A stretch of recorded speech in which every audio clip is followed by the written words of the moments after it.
Night settles over you like a slow, folding tide, a hush deep enough that you can almost hear steel remembering its purpose. In that quiet, you find yourself drifting toward a shape on the horizon. At first it's only a silhouette, a darker shadow against the moonlit water. But as you breathe in and the world around you softens, the outline grows wider, heavier, impossibly vast. You are looking at Yamato. Before you drift off, take a moment to subscribe, but only if stories told in whispers are your kind of thing. And tell us where you're listening from, or which image of Yamato's final voyage lingers with you the most. A pause. The sea, endless and dark. The great ship waiting. You're listening to echoes of war. Not the ship as it was in its final hour, firelit and broken, but as it existed in the imagination of those who built her. A floating kingdom carved from steel, carrying the weight of a nation's hope even as that hope began to crumble. You stand on the shoreline of memory, watching her rise from the fog like a mountain lifted from the sea. A ship so enormous that the world around it seems to shrink. A ship designed to anchor the dreams of an empire that believed in the certainty of a single, decisive clash. An empire that had not yet realized that the world had already changed. You walk closer, and the mist parts just enough for you to see her hull stretch outward, swelling with the quiet arrogance of a legend. Her armor glints like frost. Her turrets stand like ancient guardians. There is no sound except the slow pulse of distant water and the faint echo of footsteps, the ghosts of thousands of men who once crossed her decks with the stiff, careful pride of sailors serving something that felt larger than life. But beneath that pride, another current moved, one made of fear, obedience, and a cultural belief older than the steel itself. You feel it as a low vibration in the air, as if the ship is breathing out the philosophy that shaped her. Bushido, sacrifice. The idea that dying well could be as important as living wisely. The quiet, unspoken understanding that loyalty, absolute loyalty, could swallow a man whole. Yamato absorbed all of it. Tonight, she rises before you not as a weapon, but as a symbol of a moment when a nation believed it was destined to clash with fate itself. She is not here to be judged. She is here to be remembered, gently, like a heavy stone held in both hands. You step onto her deck, where the planks still carry the warmth of the sun from a world that no longer exists.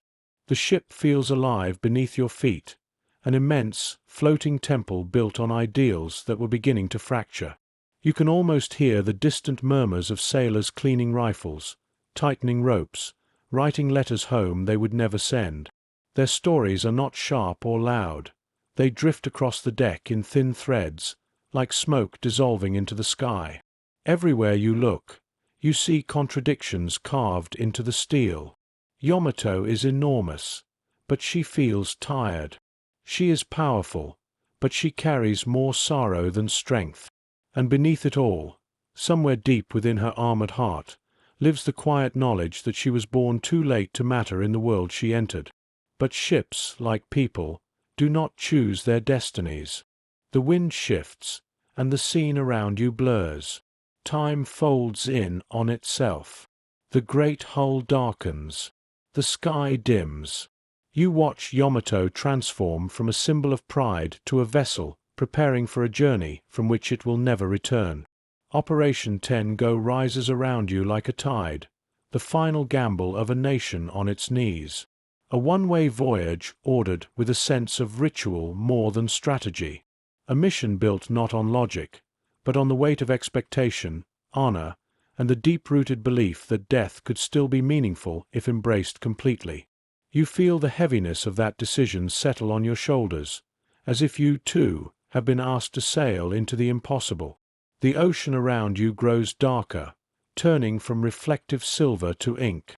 Over the horizon, the faint hum of aircraft drifts into the night, not yet close enough to be fear, but close enough to remind you that fate is approaching. And in that stillness, Yamato seems to look back at you, not with anger, not with pride, but with the weary acceptance of something that understands its own story. A ship built to win a war that could no longer be won. A ship filled with men who carried obedience in their bones. A ship sailing not toward victory, but toward a kind of ceremonial ending, a final, tragic punctuation in a sentence that had been written long before they ever left the shore. You breathe in. The sea exhale around you. The world narrows to the rhythmic, slow heartbeat of water against steel. The weight beneath the steel. You begin at the place where the sea meets memory, a quiet shoreline on Kyushu, still wrapped in morning haze. The day is pale and slow, the kind of dawn that seems to hesitate before committing itself to light. And there, rising beyond the fog, is the shape that would one day become Yamato. Not a ship yet, not even a hull, just the skeletal beginnings of an idea carved into scaffolding and shadows. You step closer, and the scale becomes dizzying. Men move like ants along the beams, their silhouettes dwarfed by the ribs of the vessel. Hammer strikes echo across the air, each blow steady and reverent, as if every rivet is a prayer whispered into steel. There is no rush, no frantic energy. The work feels ritualistic, slow, deliberate, almost sacred, because for those who build her, Yamato is not a ship. She is a statement, a declaration born from a doctrine that had shaped the Imperial Navy long before war arrived, the belief in a single, cataclysmic confrontation that would decide everything. Decisive battle doctrine. Kantai Kessen. A vision where battleships met battleships, where honor was measured in broadside thunder, and where steel giants determined the fate of nations. You walk beneath her rising frame, and you can feel that philosophy humming through the structure. It is in the confident spacing of her armored plates. It is in the way her keel curves like the backbone of a creature meant to dominate the horizon. It is in the quiet pride of the workers, who know they are building something no enemy is supposed to approach without trembling. But beneath that pride, something else pulses, something heavier. A cultural rhythm older than any strategy, older than any naval plan. A belief that sacrifice is not a possibility but a duty. That endurance defines a man. That honor is found not in life's longevity but in its offering. You feel that ethos seeping into the steel, settling in the welds, threading itself through every line of the ship's body. And yet, even in this early stage, there is a strange stillness beneath the ambition, a quiet intuition, unspoken but present, that the world is shifting faster than the ship can be built. Aircraft rise higher each year. Bombs fall with increasing precision. Battleships, once the gods of every ocean, are beginning to cast shadows that grow shorter with each new dawn. You sense that contradiction hanging in the air. Yamato is being born into a world that is already drifting away from her purpose. But the men who build her do not know that. Or perhaps they simply do not allow themselves to know. Their task is clear. Shape steel into destiny, carve power into existence, create something so massive it can hold the dreams of an empire on its back. You place your hand on one of the beams, smooth, cold, trembling with the echoes of faraway hammer strikes. It is steel, nothing more. And yet you can already feel the weight it will soon carry. The ambitions of leaders, the pride of sailors, the expectations of a nation, the fear of a world moving too quickly to understand itself. From below, Yamato's growing skeleton resembles the underside of a great cathedral. Light pours through the gaps in its ribs, illuminating drifting dust like floating incense. The workers' voices blend with the rhythmic percussion of construction, forming a low, meditative hum that fills the space like a chant. You breathe it in, letting the sound settle around you. This is not the story of a ship made to live. It is the story of a ship made to embody something, a symbol of resilience, a symbol of identity, a symbol of a cultural heartbeat that refused to quiet even as the world thundered toward modernity. You take another step, and the view shifts. The curve of the hull swells overhead, vast enough to make you feel small, but not insignificant. Instead, you feel invited into the story, as though the ship itself acknowledges your presence. The steel seems to lean closer, whispering that it remembers every hand that touched it, every hope that welded it, every tear that fell unnoticed onto its plates. Here, in the quiet of its creation, Yamato carries no smoke, no fire, no ruin, only potential, and a destiny heavy enough to bow the horizon. As the morning grows brighter, the fog thins. Sunlight glints along the length of her rising form, painting her in warm gold. Workers pause, wiping sweat from their faces, staring up at the colossal structure they're helping to pull into existence. They do not cheer. They simply breathe, long, tired breaths filled with something close to awe. You breathe with them, feeling that weight settle into your chest, a mixture of pride, dread, reverence, and inevitability.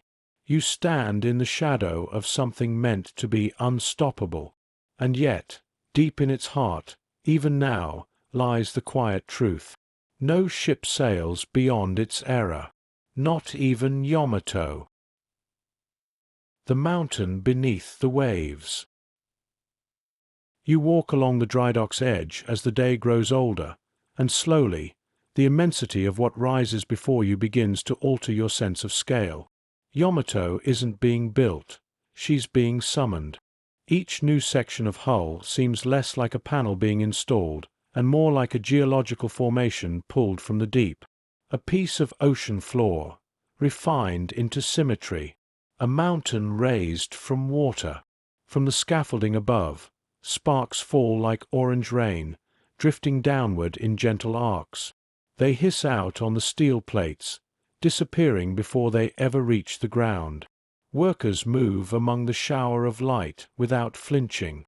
Their motions are practiced, almost serene, as though the creation of a leviathan is simply another day's work. You tilt your head and follow the line of the hull upward, tracing the sweep of armor that curves like the flank of a creature carved from storm clouds. She is not sleek. She is not delicate. Yamato is massive in a way that defies language, a presence that forces you to stand straighter, breathe slower, and measure yourself against something far older than war. You run your fingers along a lower plate, feeling the faint warmth from the welds. Beneath the surface, the armor is layered and thick, so thick that even modern shells would break themselves trying to reach the heart beneath.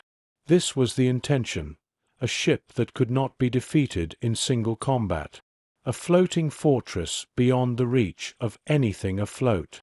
Yet as you stand here, you sense something else. This thickness, this weight, this raw density of steel, it carries both strength and sorrow. Because the world is moving toward a new kind of warfare, one that doesn't strike the sides of ships but falls from the sky. And overhead, the sky feels wider than usual, as if watching the construction with distant pity. Still, the workers continue. Still, the ship grows. A foreman walks by with a clipboard tucked beneath his arm. His uniform is plain but immaculate. He pauses to watch the hull rise, his expression quiet and unreadable. You can almost hear his thoughts: pride in the craftsmanship, determination to build something magnificent, and maybe, buried beneath it all, a whisper of doubt that he would never dare speak. You step forward and climb the temporary ladders to a higher platform. From here, the dry dock spreads out like an open canyon, and Yamato rests at its center like a monolith. The men below look small against the immensity of the structure, their voices carrying upward in fragments. Someone laughs softly. Someone calls for a tool. Someone recites a line from a poem under his breath, as if to steady his hands. On the deck level, the framework of the superstructure begins to take form, thin outlines of what will one day become towers of steel and command rooms where decisions heavier than artillery shells will be made. You imagine these narrow corridors filled with the scent of oil and ink, with handwritten orders pinned to wooden boards, with the quiet discipline of a navy that demands absolute obedience. Ito, Ariga, names that will one day stand in these very spaces. But not yet. For now, there are no officers, only builders, no orders, only plans, no destiny, only rising steel. A gust of wind moves through the ship's skeleton, turning it briefly into an enormous instrument. You hear the hull hum, a deep, resonant tone that vibrates through the framework like the low note of a temple bell. The workers pause, listening. The sound is fleeting, gone as quickly as it came, but it leaves behind a sense of reverence. As you stand there, the ship seems to breathe, machinery clicking, metal contracting, cables swaying with the breeze. The entire structure feels alive, as though awakening from a long sleep and stretching toward a future it does not yet understand. A future that will demand everything from it. The sun lowers toward the horizon, painting the steel in long, warm strokes. The day's last light settles on Yamato's bow, turning it into a blade of gold suspended in air. Workers start to descend the scaffolding, finishing their tasks with the tired satisfaction of men who know their hands have shaped something extraordinary. You linger, watching as the shadow of the hull stretches across the ground. It grows longer, wider, heavier, reaching toward you like a reminder that this ship will cast a shadow across more than just the dock. It will one day stretch across oceans and histories, across memory and sorrow, across the space between pride and tragedy. You take a slow breath. In this moment, Yamato stands silent and unfinished, a monument rising not just from steel, but from the beliefs of a nation that built her to embody its spirit. And even now, as she stands half-formed in the golden dusk, you can sense the truth beneath her colossal weight. Some creations are too heavy to escape the destiny forged within them. The doctrine that built a giant. You begin this chapter not on the dock, but within the quiet spaces of thought that shaped Yamato long before the first plate of steel was ever struck. You stand in a dimly lit room, a planning chamber somewhere inside the halls of the Imperial Japanese Navy, where maps stretch across tables like vast, unfolding oceans. Shadows cling to corners. A single window frames the soft gray of a distant sky. Here, the air feels dense with intention. You watch as officers lean over charts and diagrams, sliding markers across imagined coastlines. Their voices are low, measured, almost ritualistic. They are not merely discussing a ship, they are discussing a worldview, a belief system, a doctrine that had been etched into the Navy's identity for decades. Kantai Kessen, the decisive battle.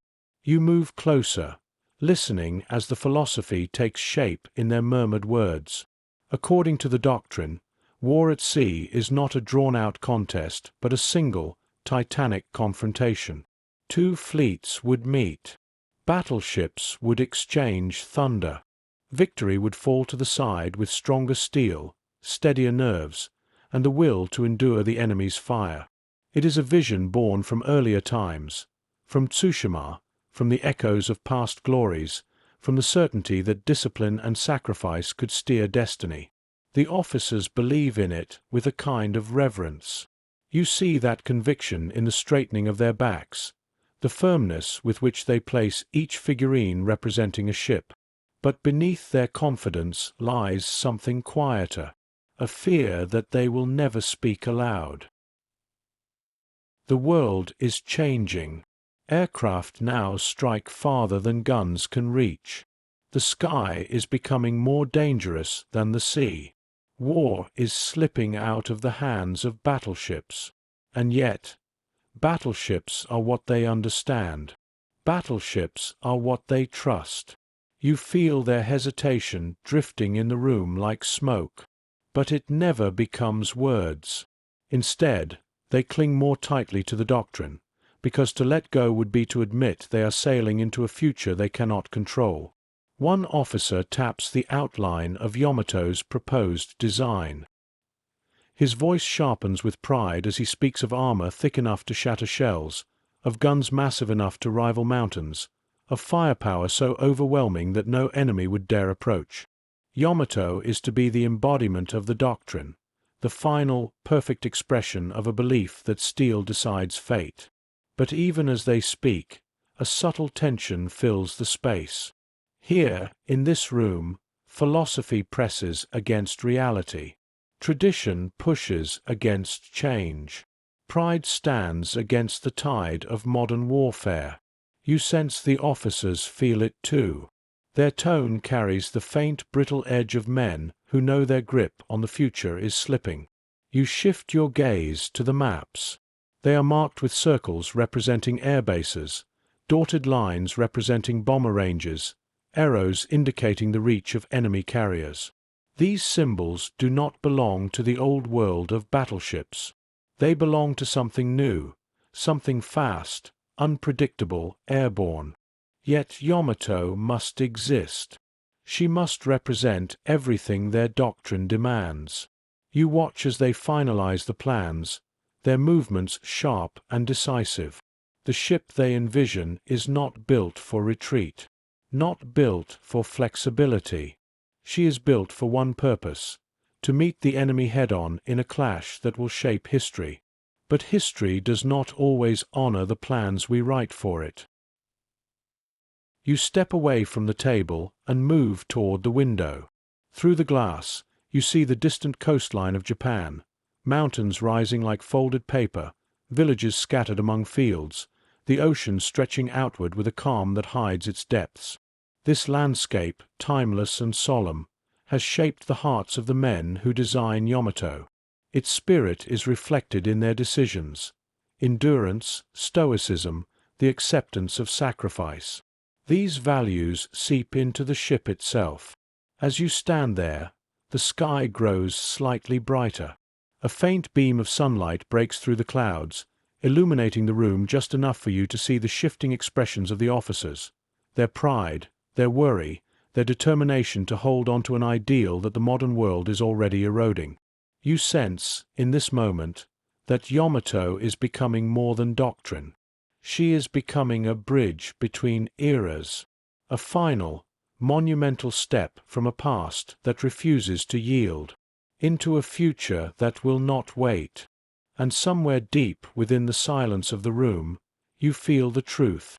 No matter how mighty she becomes, Yamato is being built for a kind of battle that may never come. A battle the sea once promised, but the sky now owns.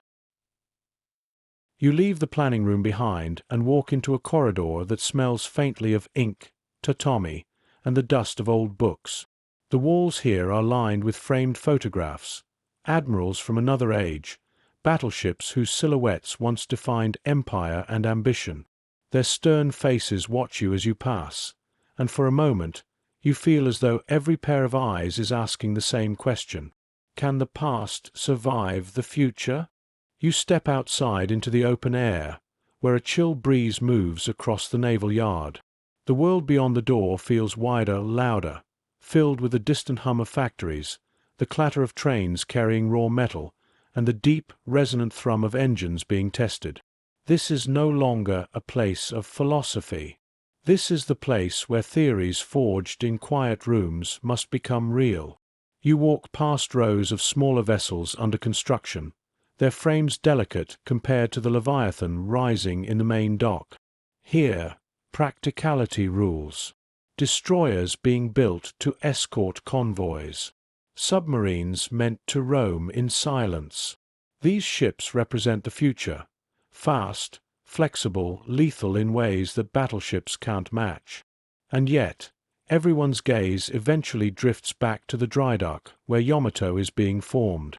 She dominates the landscape like a relic and a prophecy combined. Her half-finished form gleams beneath the sun, stubbornly monumental.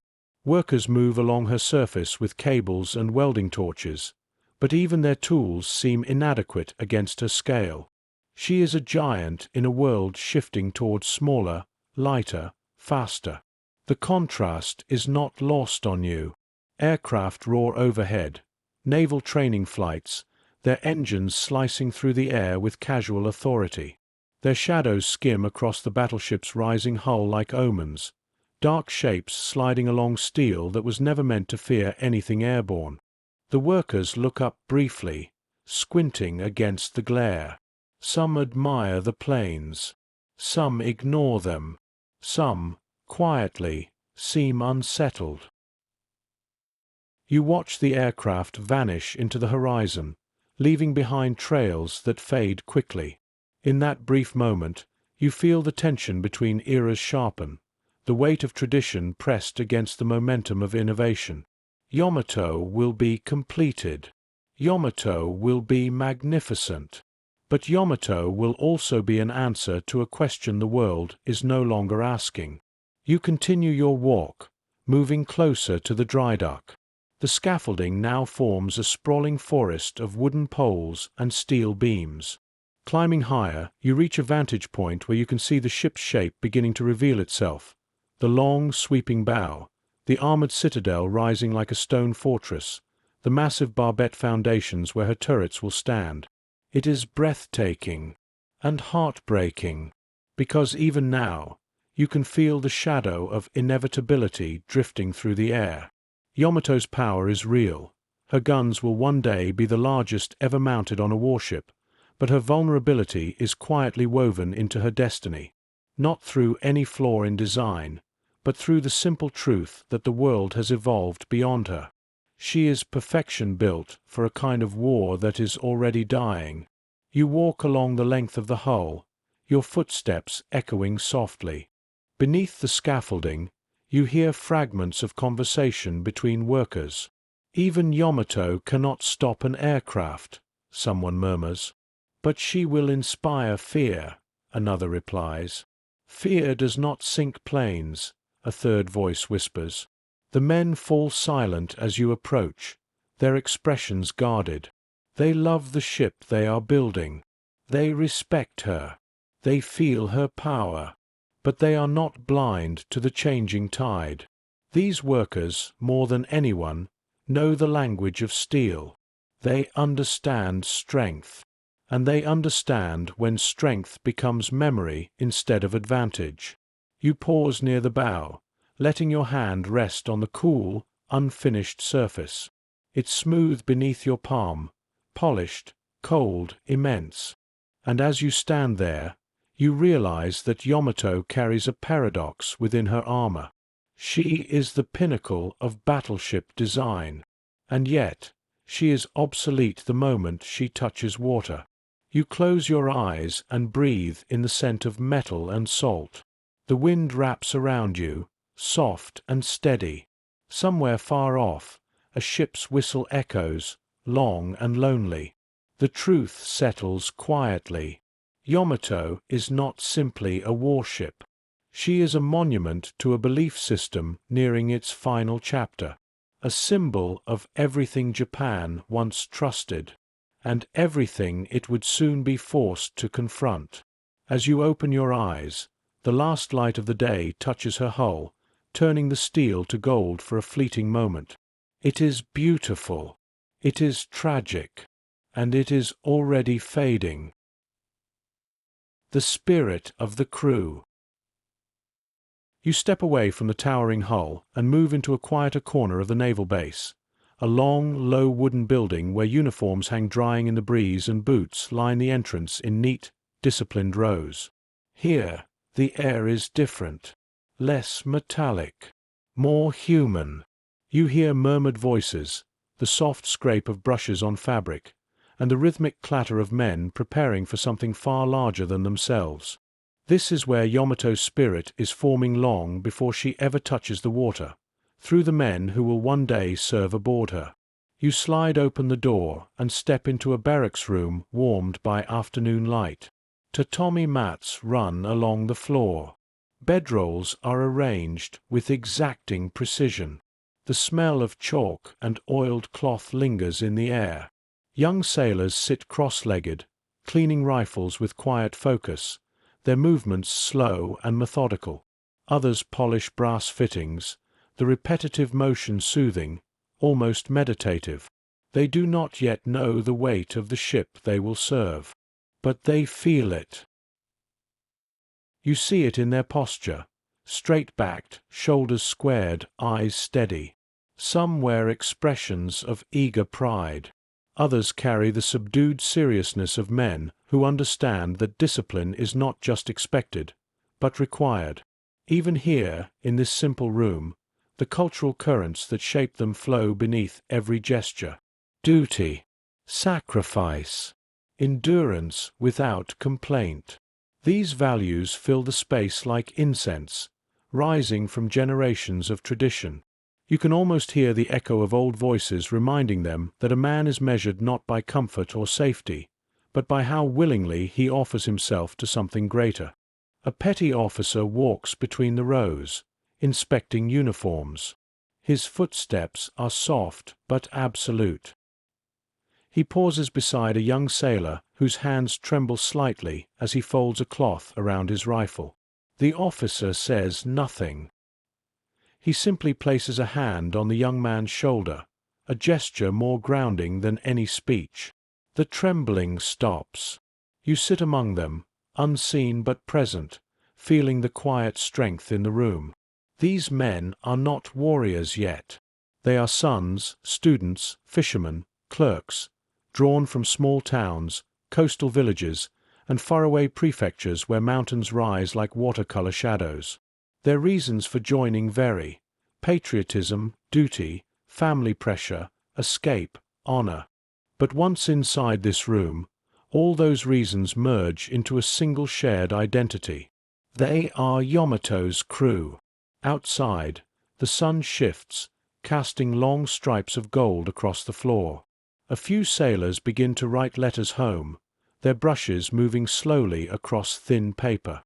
The words are private and tender. They speak of harvests finished, of siblings growing taller, of worries left unsaid. There is no mention of war, no mention of fear, only life, suspended between ink strokes. You watch one sailor tuck his letter into an envelope and seal it carefully. His face holds a softness he will never show on deck. He glances toward the window, where the hull of Yamato looms in the distance like a rising mountain, and something inside him changes. Not fear, not pride, but acceptance. A sense that his path is already intertwined with that colossal shadow. You rise and step outside, where the yard buzzes with quiet activity. A group of sailors performs drills in perfect synchronization, their feet striking the ground in unison. The sound is steady, rhythmic, like a heartbeat forming beneath the open sky. Their movements are sharp, precise, but not rushed. They move as though each gesture carries a lineage older than any ship. A training officer calls out commands with a voice calm enough to feel like a guiding hand. The sailors respond instantly, their formations shifting like waves folding into new shapes. Watching them, you sense the deeper truth. These men are not being prepared for battle. They're being prepared for obedience, even when obedience leads into darkness. You walk along the edge of the field, the grass brushing your feet, and feel the emotional undercurrent woven through the drills. The quiet pride, the nervous hope, the determination to be worthy of a ship spoken about in hushed tones. Yamato is not just a posting. She is a privilege, one that promises glory without promising survival. As the drills end, the men bow in unison, their movements fluid, respectful. Then they disperse, returning to their tasks with calm precision. None of them speak of the future. None of them ask what lies ahead. In this culture, questions hold less weight than readiness. And yet, beneath their discipline, you sense fragile threads of longing, for home, for certainty, for a life beyond steel and orders. But those longings fade each time their eyes drift toward the dry dock, where Yamato's silhouette stands unmovable against the horizon. She is already claiming them, not through command, but through presence. In the fading light, you stand among them, feeling their quiet devotion settle into your chest. These men do not yet know the scale of the story they are entering. They do not know how history will remember their ship, or how few of them will ever see land again. But tonight, they breathe easily. Tonight, they train with steady hands and clear eyes. Tonight, they are simply sailors learning their craft under an open sky. Tomorrow, they will begin to carry the weight of a giant. Becoming the heart of a giant. Evening settles gently over the naval base, softening the edges of steel and concrete. Lamps flicker to life one by one, casting warm halos across the training grounds where the air still carries the faint echo of marching feet.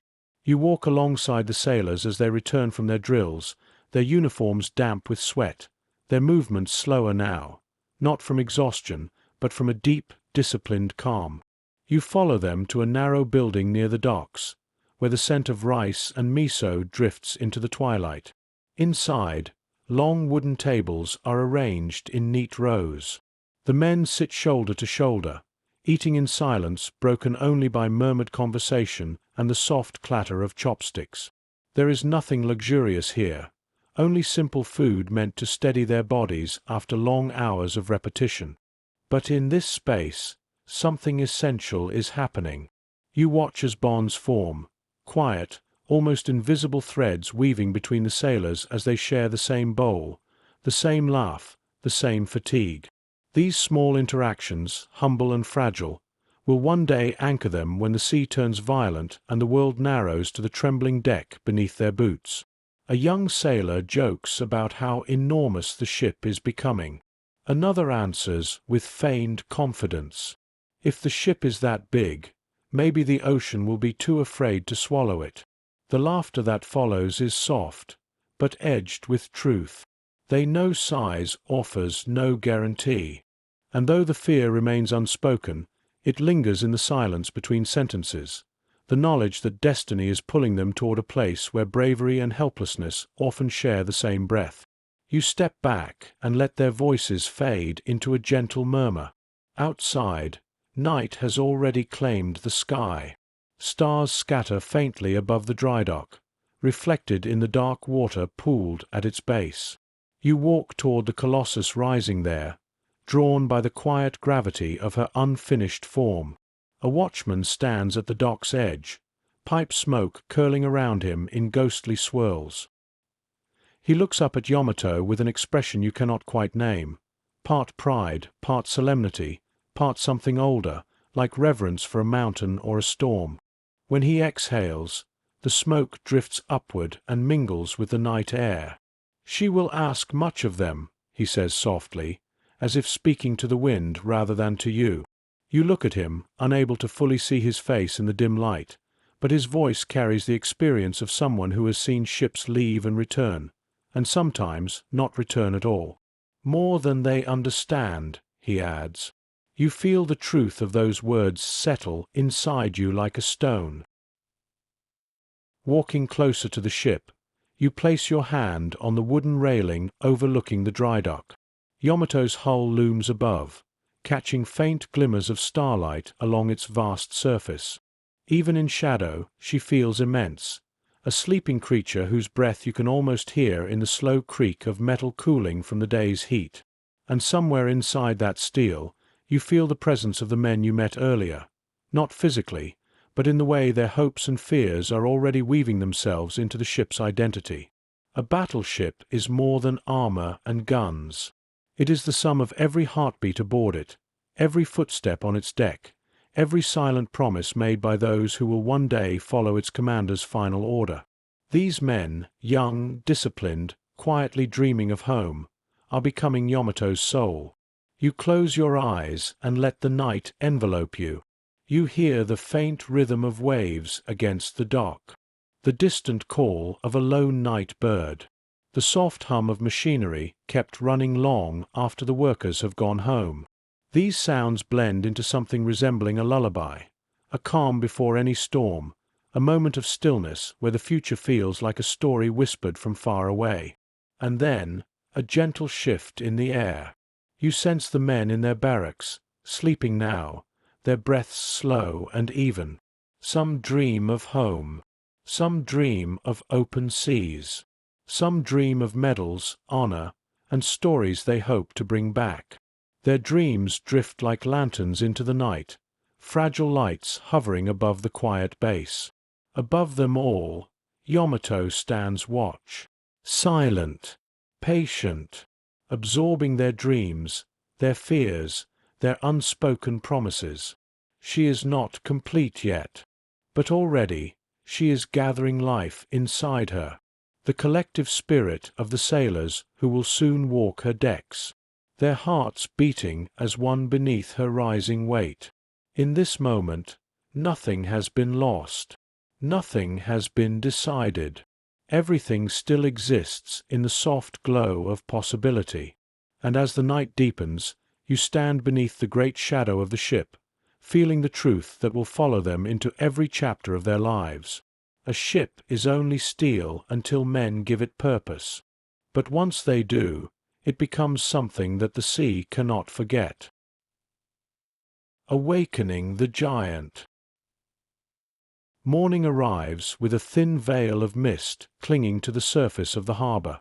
The world feels half-formed, as though the day is hesitating before revealing its full shape. You walk along the waterfront, the planks beneath your feet still slick with dew, and hear the distant murmurs of workers gathering around the dry dock. Today is different. Today, Yamato's engines breathe for the first time. You feel it before you see anything. A faint tremor running through the air, subtle as a heartbeat beneath layers of steel and concrete. It pulses once, then again, deeper, steadier, more certain. The vibration spreads across the ground, a reminder that somewhere in her belly, machinery the size of houses is coming alive. When you reach the edge of the dry dock, you see men standing shoulder to shoulder, their faces turned toward the ship with quiet anticipation. No one speaks. The workers' helmets glint softly in the morning light. Officers stand with arms folded behind their backs, their expressions unreadable but alert. Then the mist shifts, and Yamato reveals herself. Her hull rises like a cliff of metal, dark and immense. The scaffolding wrapped around her looks smaller today, as though overnight she has grown beyond the boundaries meant to contain her. You feel the same sensation you might feel standing beside a dormant volcano, or mixed with a faint realization that the earth itself might be preparing to shudder. A signal sounds, a low, resonant horn that vibrates through your ribs. The crowd stiffens. From deep within the ship, a sound rises, slow at first, then gaining strength. A mechanical rumble, a deep, rolling thunder carried through layers of steel. The engines churn to life, each revolution echoing up through the hull like the pulse of a leviathan waking from a centuries-long sleep. The ground beneath your feet trembles steadily now. A living rhythm, a breathing presence. You close your eyes and let the sound wash over you. It is not loud, not like the roar of aircraft or the crack of gunfire, but it is profound. Heavy, ancient, somehow, as though the ship is announcing not just its readiness, but its identity. You open your eyes again, and the men around you look changed. The pride in their faces has sharpened into something nearly reverent. Even the officers, men accustomed to steel and order, stand a little straighter, as if acknowledging that they are now in the presence of something greater than any one of them. Yamato's power is no longer theoretical. It is tangible, audible, alive. A crane lowers a section of the superstructure into place with slow precision. Workers guide it carefully, shouting short commands that echo off the hull. The steel piece settles into its socket with a heavy, final sound, a deep metallic click that feels like a puzzle piece falling into destiny. You walk along the length of the dry dock, letting your hand brush the railing. Heat radiates from Yamato's side, faint, like the warmth of an enormous beast warming its muscles.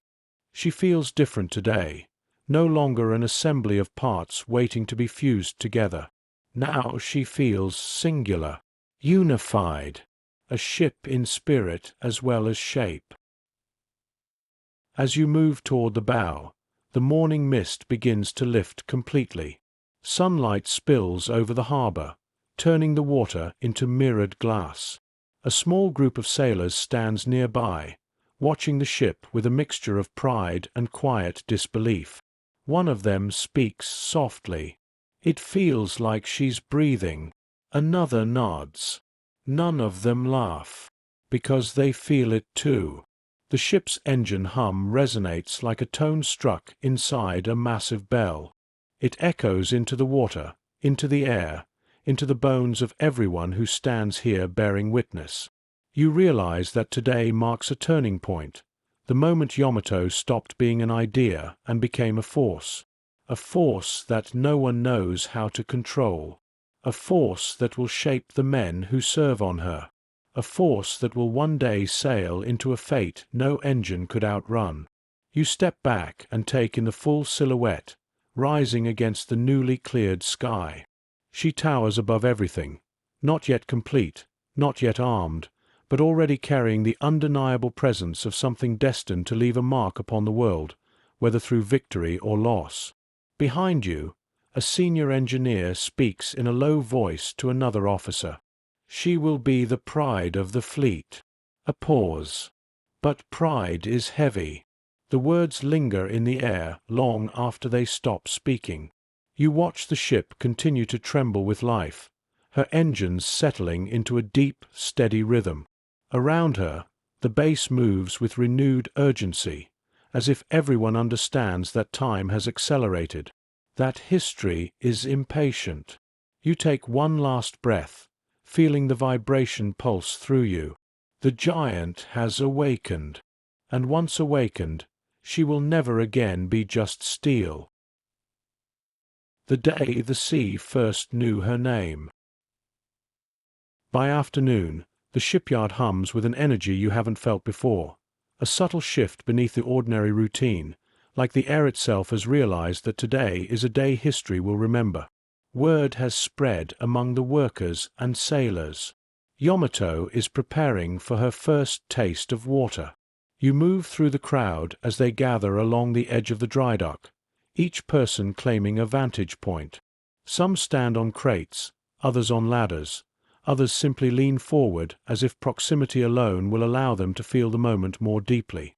Even the officers, normally rigid in their posture, look less like administrators and more like witnesses.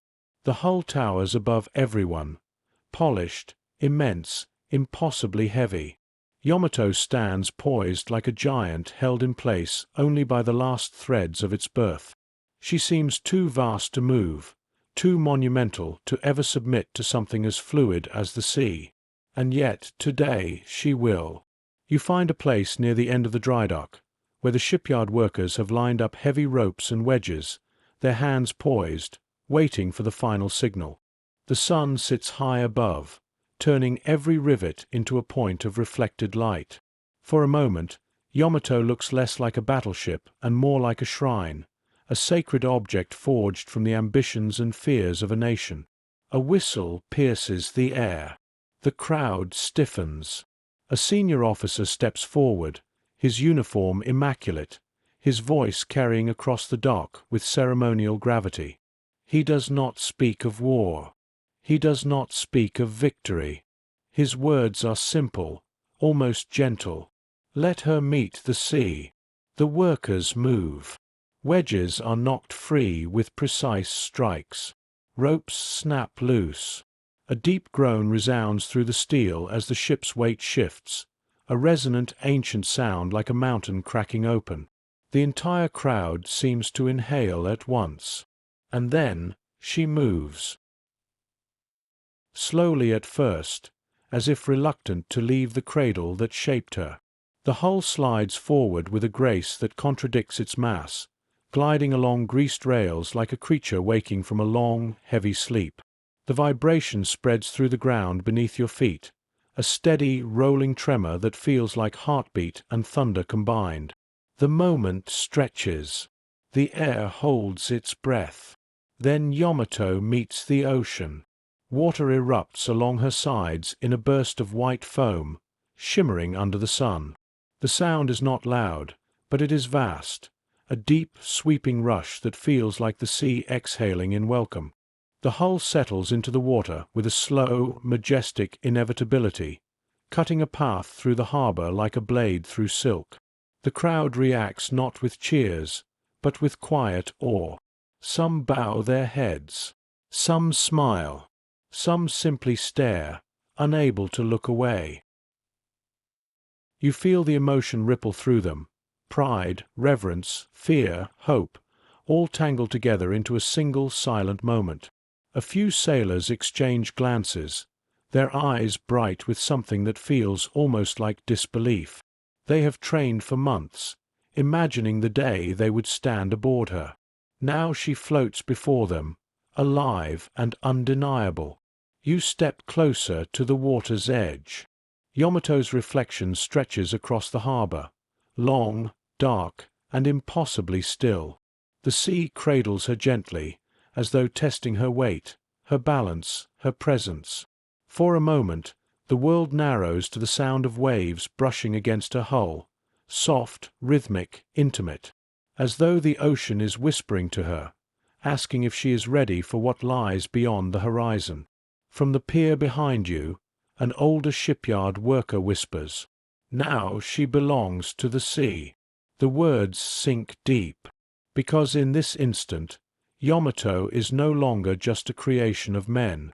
She has crossed a threshold, leaving behind the safety of scaffolding and rails, entering the realm where destiny is written by currents, weather, and war. You watch her bob gently with the tide, the faint sway revealing her vulnerability for the first time. For all her size, all her armor, all her weight, she is held now by something as delicate as water. And you feel how fragile even giants can be. As the ceremony continues, sailors begin to form ranks along the pier, their uniforms crisp, their expressions solemn. Officers walk the length of the deck, inspecting every detail with a reverence given to sacred relics. The shipyard officials offer short bows toward the bow, a gesture acknowledging not power, but significance. Above you, a gull circles once, crying into the wide blue. Its shadow passes over Yamato's deck, a single fleeting shape on a ship built for eternity, yet destined to vanish far sooner than any of them can imagine.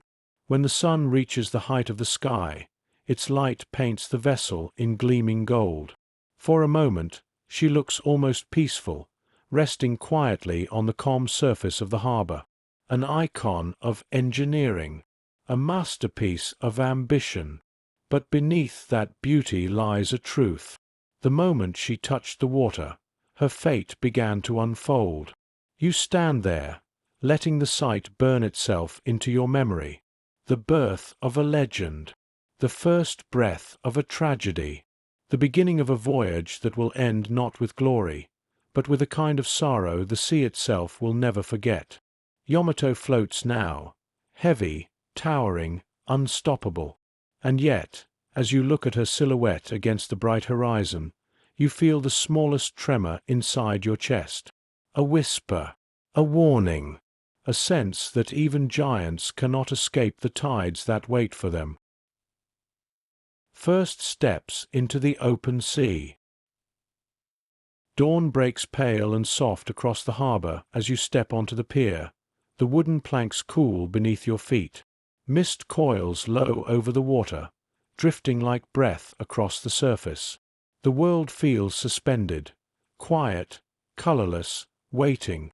And there, anchored in the stillness, is Yamato, no longer a newborn, no longer a promise, now a ship ready to move.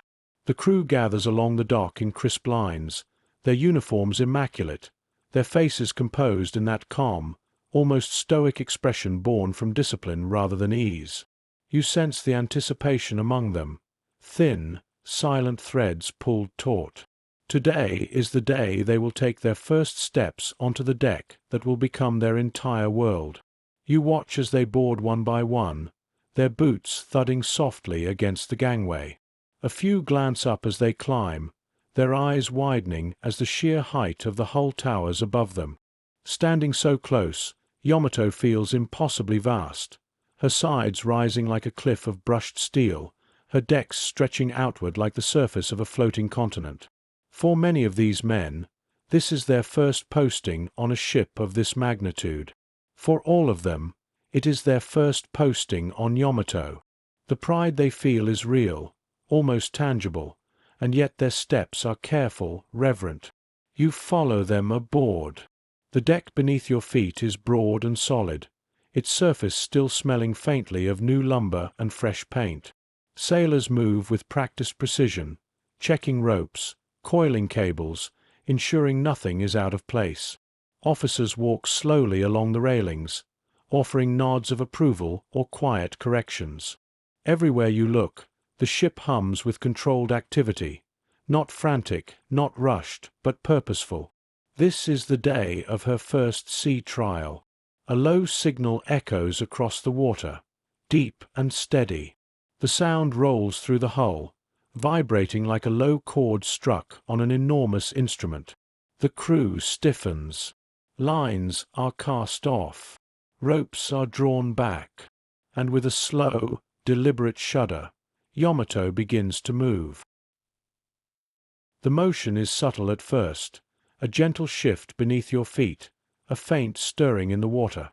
But as the tugboats pull her forward, the sensation builds.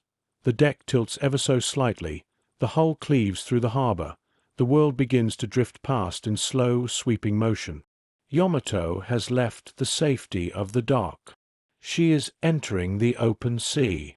You move toward the bow, where the water churns in white spirals as the ship glides forward. Mist rises around her like fragments of cloud torn loose. Sailors stand at their stations, eyes fixed on the horizon, bodies still and focused. The ocean widens before you, a vast, open canvas, a realm that recognizes neither rank nor ambition, only balance, strength, and humility. And as Yamato crosses the boundary of the breakwater, you feel the sea meet her for the first time. Not a gentle greeting, but a testing touch, a swell rising beneath her bow, pushing upward, pressing against her weight. She responds with a slow, graceful roll. The sailors barely react. They brace instinctively, their bodies trained to sway with the movement. But you feel the enormity of the moment. The ship, thousands of tons of steel, shifting smoothly across the waves like something far lighter, almost alive. The wind picks up, carrying the sharp scent of salt and a thin cry of distant seabirds. The sky stretches wider now, a pale canvas with streaks of fragile cloud. Light glints along the barbette rims, tracing the edges of the massive structures where the guns will soon be mounted. As Yamato gains speed, the ocean begins to part cleanly before her. A long, bright wake spills out behind, rippling in slow, widening arcs. It is beautiful in a quiet, solemn way, the kind of beauty that feels ancient, patient. A commander steps beside you at the rail. He places one hand on the cold metal, his eyes fixed on the horizon. He says nothing for a long moment. Then, in a voice low and steady, he offers a single truth. This is the first breath she takes on her own. You feel it, deep in the deck beneath your boots.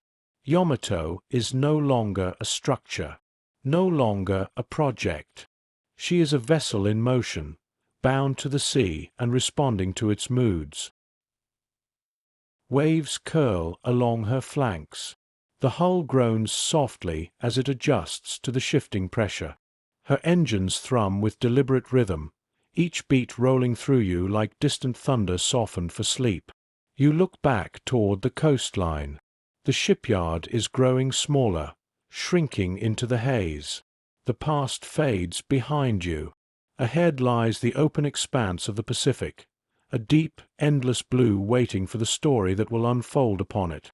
And as the wind brushes across your face, carrying with it the smell of water and steel, you sense something profound in the quiet. Yamato is beginning her journey not with triumph, but with a solemn, inevitable step toward a fate she cannot escape. The crew does not yet know the weight of the ocean they are entering. They only feel the pride of this first movement, the exhilaration of a ship waking fully beneath them, and the soft, steady promise of the sea stretching on without end. You breathe in the salt air. The giant has taken her first stride into the world, and the horizon watches silently, waiting for all that will follow.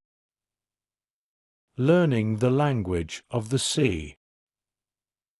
Yamato presses farther from shore, her bow cutting through the morning calm with slow, deliberate certainty. The coastline fades behind you until it becomes nothing more than a smear of grey and green against the horizon. Ahead lies only water, open, unbroken, infinite. The crew gathers at their stations, settling into the quiet rhythm of their duties. No one speaks loudly. The air feels too sacred for that. This is their first true lesson in the language of the sea, a language written in currents, swells, and the low sigh of wind across the deck. You walk along the starboard side, your hand grazing the cool railing. Beneath your feet, the ship shifts gently with each passing wave. The motion is subtle but constant, like the slow breathing of a great animal learning how to move through its environment.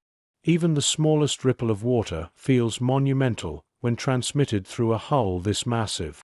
A junior sailor stands nearby, gripping the rail with both hands. His knuckles are white, but his face is calm. When the wind brushes past, you hear him whisper something barely audible. So this is the sea. Not the sea of stories or maps or military charts. The living sea. The one that tests every ship that enters it. You step closer to the bow, where a team of officers studies the horizon with binoculars. They speak in low tones, noting the roll, the pitch, the way Yamato responds to the shifting weight of water. Every movement of the ship is a message, and they must learn to read it with precision. A moderate swell rises ahead. Yamato meets it with the calm authority of something carved from mountains. She does not fight the wave. She absorbs it. The bow rises slowly, gracefully, then settles again with a low, resonant sigh. Spray fans outward in shimmering arcs, catching the morning sun in fragments of silver. The crew watches closely, gauging how she flexes, how her structure hums with each shift. You can feel it too, a deep vibration running through the deck, not harsh, but steady. Yamato is learning. Her engines adjust. Her hull settles. She is beginning to understand the sea, and the sea is beginning to understand her. Below, in the lower decks, the sound changes. You follow a group of sailors inside through a narrow hatchway.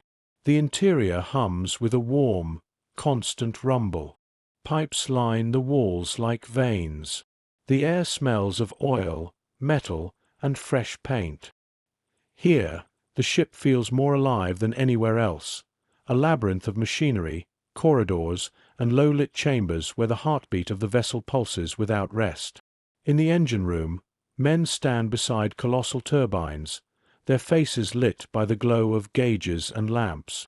The machinery roars softly, a deep mechanical breath echoing through the entire structure. One engineer wipes sweat from his brow and checks a valve, nodding with quiet satisfaction. "She listens well," he says, almost proudly. "Some ships resist the sea. Not this one." You continue through the decks, passing rooms where sailors coil ropes, polish fittings, or study manuals by the dim light of hanging bulbs. Every task, no matter how small, carries the weight of initiation, the understanding that they are learning to care for something that demands discipline and devotion. When you return to the open air, The sky has brightened into a washed-out blue. The horizon stretches unbroken. Yamato moves steadily, carving a path through the water with a grace that seems impossible for something of her size. And then, a subtle shift. The wind strengthens. The waves rise slightly. The rhythm of the sea changes. You feel it immediately, a new cadence beneath your feet, a deeper roll of water hitting the hull. The officers notice it too. They adjust their stance, widening their footing, their eyes scanning the surface for patterns. The ship leans into the swell, her massive frame flexing just enough to absorb the force. The deck tilts under your boots, then steadies. A sailor beside you tightens his grip on the railing, but does not look afraid. Instead, he smiles, the kind of smile born not from confidence, but from the realization that he is part of something larger than worry. The ship passes through the rising water with ease. No groan, no shudder, just calm adaptation. She is learning the sea's voice, and the sea, in turn, is recognizing her presence. As the day continues, the crew grows more comfortable with the motion. They walk the deck with a natural sway of sailors who understand that balance is not something you hold, but something you move with. The officers' updates become less frequent, their tones more relaxed. The ship finds her rhythm. You stand at the stern, watching the wide wake trail behind in luminous ribbons. The sun reflects off the water, turning the surface into an endless field of shifting light. Yamato cuts through it with quiet majesty, a new force introduced to the ocean, moving with the certainty of something built not only for war, but for endurance. The wind brushes your face. Salt gathers on your lips. The horizon breathes. And somewhere deep inside you, the truth settles like a quiet tide. For now, this moment is pure. For now, Yamato is simply a ship learning to live. Her future has not yet folded in upon her. Her fate has not yet darkened the water beneath her keel. Today, she sails. Today, she breathes. Today, she belongs to the sea. The quiet before purpose. The days pass softly at sea, each one marked not by dramatic shifts or grand events, but by the steady rhythm of routine settling into the bones of the ship. You walk Yamato's decks as the sun rises once more, a pale disk emerging from the horizon like a slow, deliberate breath. The morning air is cool, the ocean is calm, and the ship moves through the water with a confidence she did not yet know she possessed. You can feel the difference instantly. The vibrations beneath your feet are smoother now, less tentative, more certain. The crew has grown accustomed to the ship's cadence, and the ship, in her own way, has grown accustomed to them. What was once a room full of strangers learning their roles has begun to feel like the early stages of a living organism, 1,000 individuals aligning their movements, their habits, their instincts to a single shared pulse. On the bridge, officers stand with quiet authority, their faces relaxed but focused. The charts lie open on the table, their edges fluttering slightly in the breeze. A helmsman guides the ship with steady hands, his posture straight, his gaze fixed ahead. He barely thinks of the commands now. The responses come naturally, as though he has already learned the subtle dialogue between man and vessel. You step out onto the starboard wing of the bridge. The ocean stretches endlessly in all directions, a shifting landscape of blue and white. The horizon glows with early light, its line so thin and perfect it looks drawn with ink. You take a deep breath, and the scent of salt fills your lungs, calming, grounding. Below, the deck is alive with the quiet choreography of maintenance. Sailors move in small teams, tightening bolts, checking lines, scrubbing the wood with brushes that whisper across the surface. You listen to the faint scrape of bristles, the soft clink of metal, the intermittent hum of tools. These sounds blend into a low, rhythmic pattern, a kind of zen-like melody that follows you wherever you walk. Nothing about their movements feels rushed. Nothing feels panicked. Everything feels like preparation. Not for battle, not yet, but for understanding, for becoming the kind of crew that could guide a giant through any storm, through any darkness.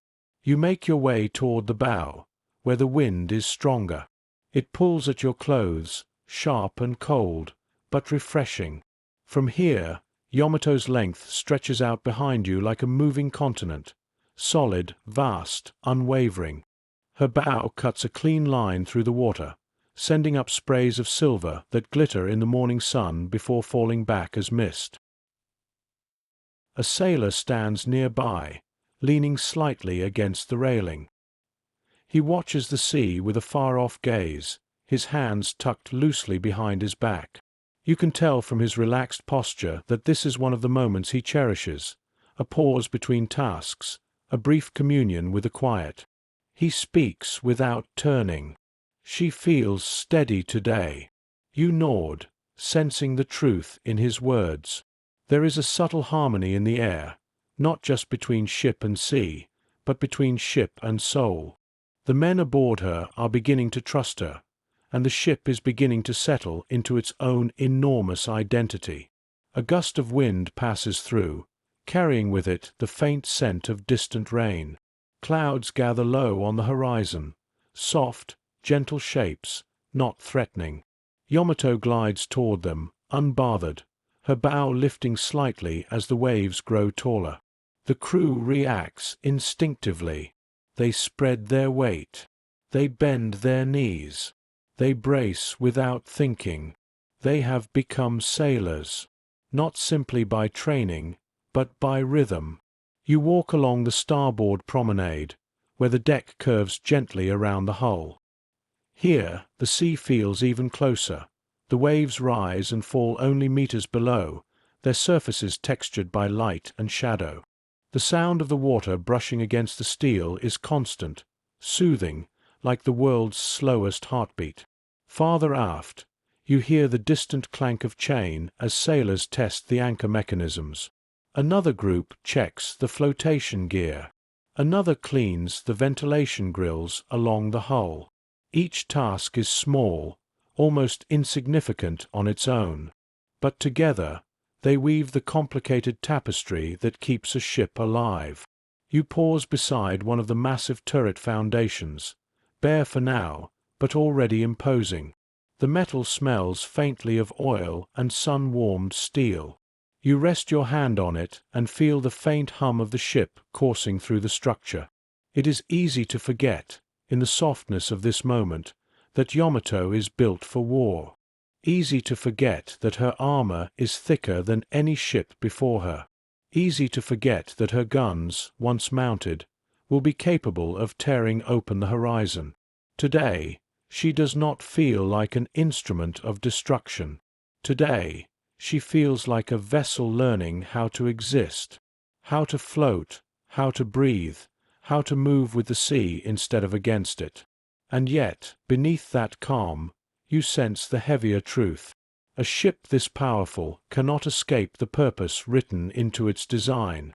No matter how quiet these early days may be, the world that waits beyond the horizon will not remain gentle forever.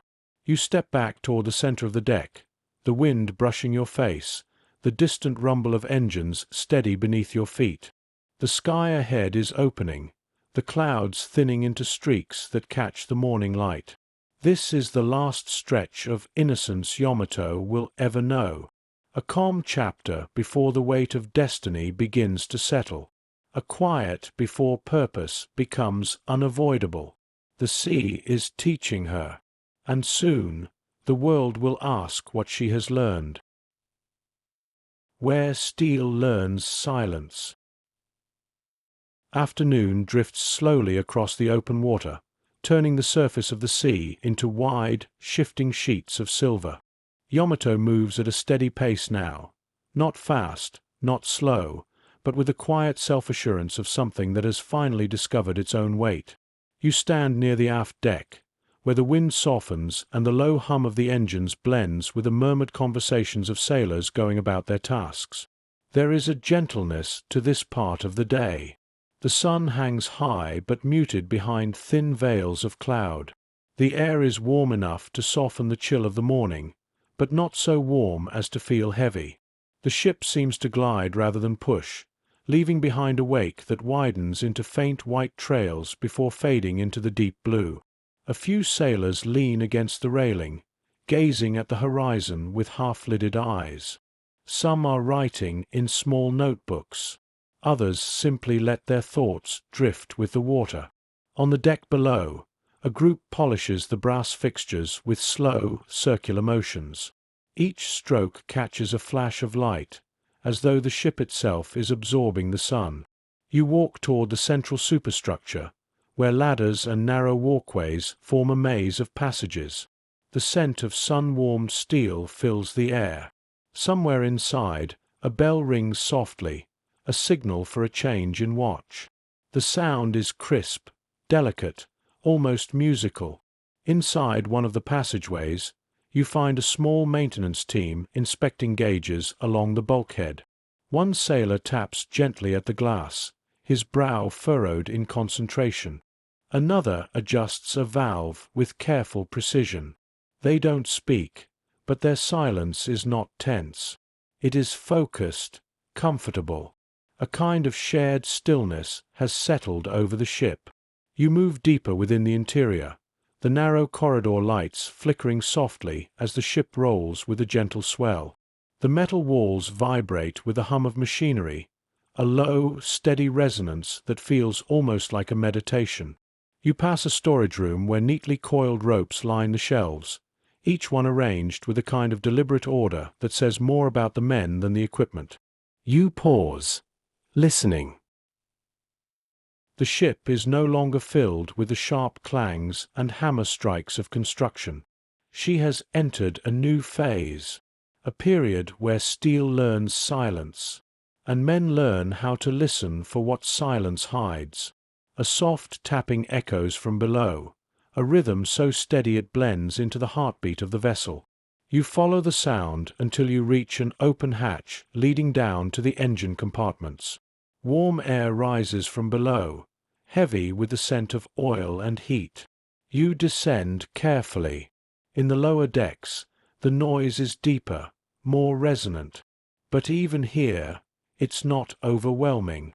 It's controlled, rhythmic, like distant drums beating through layers of water. An engineer notices you as you enter, wiping his hands on a rag. His face glistens with sweat, but he looks peaceful. "She's running smoother than yesterday," he says quietly, as though raising his voice might disrupt the harmony of the room. You watch the massive turbines spin, their rotations steady, their movements fluid. Pipes tremble lightly. Gauges sway. The vibrations pass up through the soles of your feet, into your bones, into your breath. Yamato is not yet a weapon here. She is a living system, mechanical, colossal, balanced, breathing. You ascend once more to the open deck, where the sky has shifted into softer hues. The afternoon clouds break in thin streaks, letting beams of sunlight fall across the water. The golden light slips across Yamato's hull, warming the cold steel, softening its harsh edges. A few sailors take advantage of the moment, stretching their arms, leaning back against railings, letting the sun settle into their skin. Laughter drifts faintly from a group playing a quiet game of cards near the forward deck, the kind of laughter that carries no fear, no urgency, just the ease of a calm day at sea. And yet, as you watch them, a thought rises gently within you. These men do not yet know how precious these quiet hours will become. There is no smoke on the horizon, no sound of distant engines, no tension woven into the wind, just calm, just learning, just the slow, steady merging of man and machine into something unified. As Yamato moves across the water, a flock of small seabirds circles the ship, their cries thin and distant. They skim low over the waves, then arc upward, disappearing into the afternoon light. The sailors pause to watch them, their faces softening into quiet smiles. High overhead, the sky opens into a clean, bright expanse. For a moment, the world feels endless. Yamato sails through it with the serene confidence of something that believes it has time. Time to grow, time to learn, time to decide what it wants to be before fate claims its final shape. You breathe in the sunlit air and let your gaze sweep across the deck, across the sea, across the gentle horizon. For now, everything is still. For now, everything is simple. For now, everything is quiet. A giant is learning the peace it will one day lose. And the sea, vast and ancient, carries her forward, as though giving her this brief gift of tranquility, before asking for far more than she can give. Whispers of a changing tide. Morning arrives wrapped in a thin, shimmering haze, the kind that softens every edge of the horizon. You step onto the deck and feel the air shift, not sharply, not ominously, but with a subtle unease, like a faint tremor beneath calm water. The crew feels it too, not in the waves, not in the wind, but in the quiet tension that moves through the officers on the bridge, and the way messages are carried between compartments a little faster than before. You follow the subtle current of movement toward the radio room. Inside, the air hums with energy. Operators sit with headphones pressed to their ears, eyes narrow, hands poised above dials. The room smells faintly of warm circuitry and ink. A single lamp casts a circle of light over a stack of decoded papers, lines of text that shift the energy of the space just by existing. The chief operator looks up for a moment. His expression is calm, but his voice carries a new weight. There is news from the fleet. He doesn't elaborate, but the meaning hangs there. Something has changed. You step outside again, letting the breeze touch your face. The ship moves steadily through the water, unbothered by whatever whispers came through the radio waves. And yet the sea itself seems to sense the shift, its surface a little darker, its motion a little heavier. A group of sailors gathers near the portside walkway, murmuring quietly among themselves. Their expressions remain disciplined, but their eyes flick often toward the bridge, searching for signs. You move closer. Their words drift in fragments. Enemy advances. Carrier movements. The air battles. Our ships. No details yet. It isn't fear you hear. It's anticipation. Uncertainty. A subtle tightening of the world around them. The ocean remains calm, but tension moves through the ship like a slow tide. You walk toward the bow, where the wind is stronger, as if the sky itself is trying to push something away. A sailor stands there alone, his silhouette outlined against the light. He doesn't turn when you approach. He simply keeps watching the horizon. After a moment, he speaks. The world is starting to change faster than the sea does. You follow his gaze. There is nothing visible, no smoke, no ships, no shapes in the distance. But the words linger in the air around you. For all the calm on Yamato's decks, something beyond the horizon is shifting. Forces gathering, plans forming, battles brewing. And Yamato, for all her power, is still drifting in her early innocence. A voice calls from behind. A petty officer walks toward the sailor, offering a soft but firm nod. Drill formation. Report to station. The young man bows, then leaves with calm steps. But you can feel the tension deepen.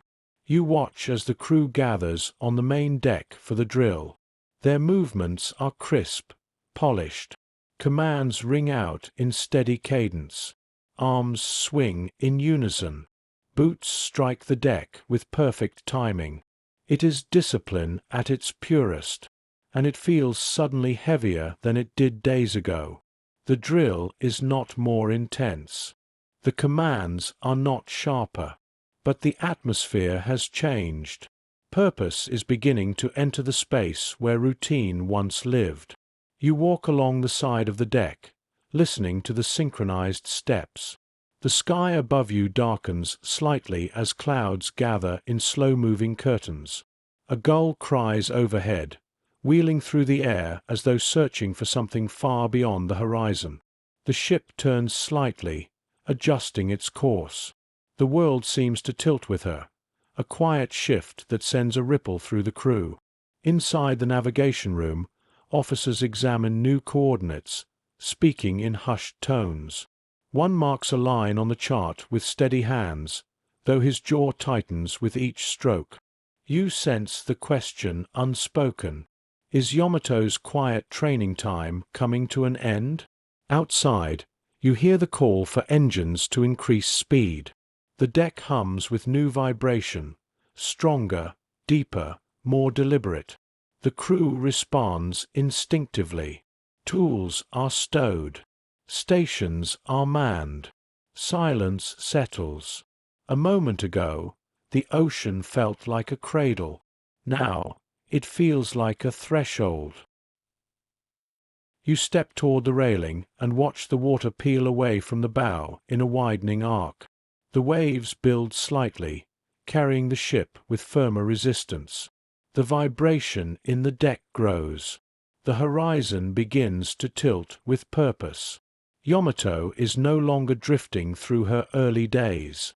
She is being aligned toward something larger, something that whispers through the wires, presses into the officer's posture, and moves like a shadow beneath the calm surface of the sea. For now, the crew does not know what awaits, but they feel the shift. The sea knows something is coming. The sky knows it too, and beneath your feet, Yamato begins to move not simply as a ship, but as a vessel being pulled toward the purpose it was built for. When preparation becomes expectation. Late afternoon settles across the ship like a slow, drifting veil. The light softens, turning the steel of Yamato's deck into muted shades of amber and gray. You feel the change instantly, not in the sea, which remains calm, nor in the wind, which moves with familiar gentleness, but in the atmosphere of the crew. The quiet is no longer peaceful. It is anticipatory. The earlier whispers from the radio room have grown into something unspoken yet universally felt. You can see it in the stance of the officers, the way they stand a little straighter, the way their eyes linger longer on each instrument, each dial, each horizon line. You see it in the sailors as well, an alertness beneath their discipline, a readiness humming through their posture. You walk through one of the open corridors along the superstructure. Shadows stretch long on the deck as the sun sinks lower, and the air tastes faintly of salt and metal. A group of sailors passes you, their expressions calm but their footsteps brisk. They carry equipment crates, not hurriedly, but with a steady purpose that was absent only days ago. Something is coming. It has not yet been named, but it is already here in the way the air tightens. You pause at the edge of the bridge wing, where you can see the horizon thinning into a band of pale blue and gold. The ocean remains quiet, almost deceptively so. The ship glides through the water with soft confidence. Yet the officers on the bridge speak in firmer undertones.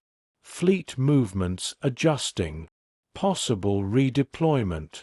A change in orders may be imminent. Their voices are low, but not secretive. This isn't panic. This is the sound of a ship leaving behind its innocence. A junior navigator approaches the window with a paper in hand. He bows slightly before placing it on the table. His hands are steady, but his breath catches in the smallest of ways, a tiny, fleeting hesitation that betrays the weight settling on his mind. You step back onto the deck and follow the flow of sailors moving toward their stations. Some adjust lines. Some double-check emergency equipment. Some carry out maintenance on machinery that just days ago felt more ceremonial than essential. Today, every task feels sharpened. A petty officer stands over a young sailor who is securing a hatch. His tone is not harsh, but more deliberate than before. The sailor nods with determined focus, repeating each instruction under his breath until the motions become muscle memory. The petty officer pauses, then offers a quiet nod, a small, rare gesture of encouragement. Moments like that are becoming more frequent, because while the crew does not yet know details, they understand what ships built like Yamato are eventually meant to do. As you continue along the deck, you feel the ship's engines shift subtly, a deeper thrum, a faint increase in tempo. It's not dramatic. It's not jarring. But it tells you that the ship is no longer sailing only for training or testing. She is being aligned with purpose. Near the bow, a group of sailors stand clustered in loose formation. Their faces are turned toward the horizon, the last light of the sun catching in their eyes. They say little. One recites a fragment of a poem under his breath, something about mountains, or storms, or the inevitability of tides. They are not afraid. But they are no longer untouched by the world beyond the sea. You stand beside them, letting the wind brush your face. It carries a faint chill now, a whisper of evening, or perhaps a whisper of something more distant. The swell beneath Yamato grows slightly stronger, not threatening, but persistent, as though the ocean is reminding her that calm days do not last forever. Behind you, footsteps echo softly. An officer walks toward the rail, his gaze fixed on the far horizon. When he stops beside you, he speaks without turning. Training is ending. Soon, she will be expected to do what she was built to do. The words are simple, but they settle heavily. He doesn't speak of battle, or duty, or sacrifice. He doesn't need to. The sea is shifting. The world is shifting. And Yamato, for all her quiet majesty, is shifting with them. As the sun dips below the edge of the ocean, the sky darkens into deep blues and purples. Lanterns flicker to life along the deck. The last glow of daylight washes across Yamato's bow, illuminating her silhouette in warm gold before fading into twilight. The ship hums beneath your feet, steady, strong, ready. But the calm she moves through now is no longer innocence. It is expectation, a stillness that knows it cannot last. A breath held before a command is spoken, a quiet filled with the weight of what lies beyond the horizon. The crew feels it. The officers feel it. Even the sea seems to understand. Night gathers slowly around the ship, and Yamato continues forward, no longer drifting, no longer simply learning, but quietly preparing to enter the story she was born for. Orders from a fading shore. Night has passed, but the dawn that follows feels heavier than the ones before it. You step onto the deck as the first light spreads across the sky, thin and pale, leaving long shadows that stretch across Yamato's steel like dark brushstrokes.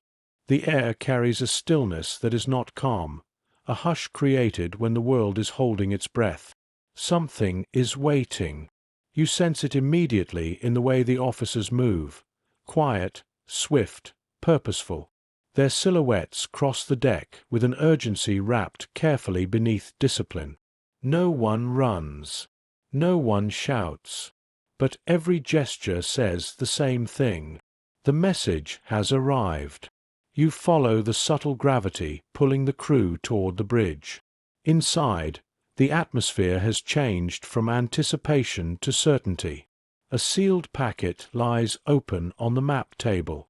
Officers stand around it with stoic expressions, their eyes tracing the lines of text that will shape everything that follows.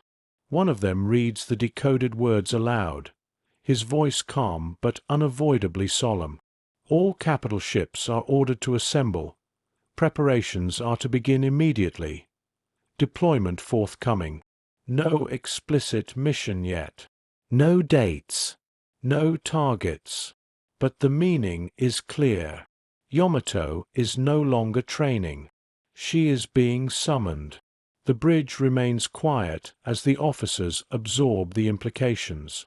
You watch their faces. Not fear, not excitement, but the deep, introspective steadiness of men who know that the future is tightening around them like a rope being pulled from both ends. The captain folds the paper with deliberate care.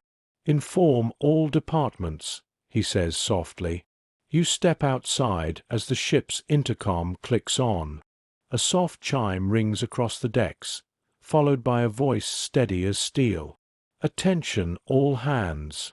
Prepare for immediate readiness. New orders have been received." The words carry across Yamato like a distant bell ringing through a shrine. Sailors emerge from hatchways, fastening belts, tucking uniform sleeves, securing equipment. Conversations are brief, subdued. The calm discipline remains, but beneath it, you sense a shift, a tightening of the air, a sharpening of breaths. You walk among them as they begin their tasks. Lines are coiled, tools checked, compartments sealed, logs updated, machinery inspected with double and triple attention. Every task, no matter how routine, becomes an act of preparation. A young sailor you saw laughing days ago now works silently, his features composed, his hands quick and precise. Another adjusts a ventilation panel, repeating the checklist under his breath with a seriousness sharpened by the weight of uncertainty. Farther aft, a petty officer inspects flotation gear while murmuring quiet instructions. His voice remains gentle, but there is no softness in his gaze, only clarity, the kind that comes from knowing exactly what is at stake. You move up toward the forward deck. The sea is calm, deceptively so. The horizon glows faintly with morning light, but something in the air feels unsteady, like the early tremor before a storm. Yamato glides across the water with her usual grace, but even she seems to sense the shift, her hull humming with a deeper vibration, her engines settling into a more purposeful rhythm. Several sailors stand by the rail, watching the sky. One speaks softly. "We knew this would come eventually."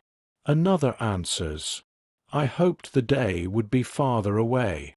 No bitterness, no despair, only honesty, spoken in quiet tones the sea will soon swallow. You look toward the bridge again. Officers move with restrained urgency. Charts are unrolled, bearings marked. The ship is being turned, slowly, steadily, toward the gathering place where fate will begin to tighten around her name. The crew members feel the turn beneath their feet. One comments that the deck tilts a little differently. Another notes the change in the wind. Another simply closes his eyes, as though offering a silent prayer. As the sun rises higher, the mood on deck shifts once more, not darker but deeper. The men are no longer simply preparing equipment. They are preparing themselves. For what? They do not yet know. Only that the world beyond the horizon has finally reached out a hand and placed it upon Yamato's bow. You walk to the very front of the ship, letting the wind brush your face. The water foams softly beneath the steel. The ocean stretches open, endless and indifferent. This is no longer a sea of learning. This is a sea of summons. The quiet days behind you begin to feel like dreams, soft memories swallowed by the rising gravity of what comes next. Yamato sails forward with steady purpose, and the horizon waits, silent and wide. The gathering of shadows. By midday, The sky has shifted into a pale, washed-out blue, the kind that makes the world feel distant and hollowed, as though sound itself has softened to make room for something approaching. Yamato cuts through the water with slow, deliberate strength. Her engines hum deeper now, not louder but heavier, like a heartbeat preparing for exertion. You feel it before you see it. The ship's course is no longer casual or exploratory. She is headed somewhere with purpose. The crew senses it too. Every sailor you pass moves with quiet intensity. The light conversations that once filled the deck have faded into silence. Even the gulls that occasionally follow the ship seem fewer, their cries replaced by the constant low whisper of wind brushing steel. Near the aft section, a group of petty officers stands around an equipment locker. They speak in low voices, their faces turned inward, their posture carrying the weight of unasked questions. "They wouldn't summon us unless they needed something large," one murmurs. "Something decisive."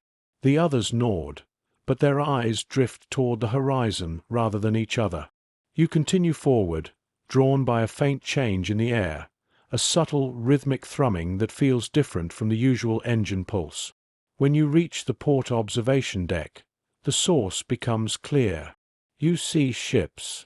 Not many at first, silhouettes scattered across the distant water, small and dark against the shimmering sea.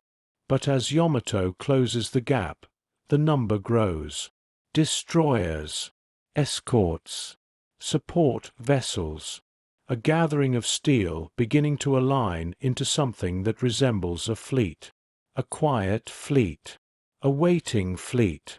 You stand there as the sailors around you pause to witness the sight. Their faces reflect or mixed with gravity.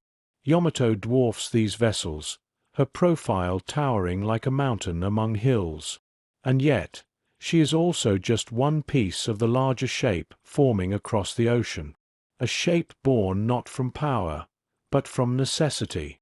The officer on deck lifts his binoculars, scans the horizon, then speaks to no one in particular. They're assembling for something. Something big. His voice carries no fear, just recognition. You move along the deck toward the bow, where the view widens. More ships appear in the hazy distance, grey shadows stretched across the water. Some maneuver slowly into position. Others hold steady, waiting for instructions that have not yet been spoken aloud. The sea looks different with a fleet spread across it. Less like an open expanse, more like an unspoken question. Yamato's presence reshapes the formation as she approaches. Nearby destroyers adjust course slightly, giving her room. Their hulls pitch gently in her wake, tossed by currents stirred by her enormous mass. Sailors aboard those smaller vessels stand at attention as Yamato passes, some saluting, others simply watching, their faces solemn. You sense what they're thinking. If Yamato has been summoned, the situation must be grave. You make your way back toward the superstructure, where officers gather around newly updated orders. Charts are marked with thicker strokes now. Compass bearings shift by degrees. The captain's voice, when it carries across the deck, is calm but sharpened with resolve. Maintain formation. Prepare for further instructions.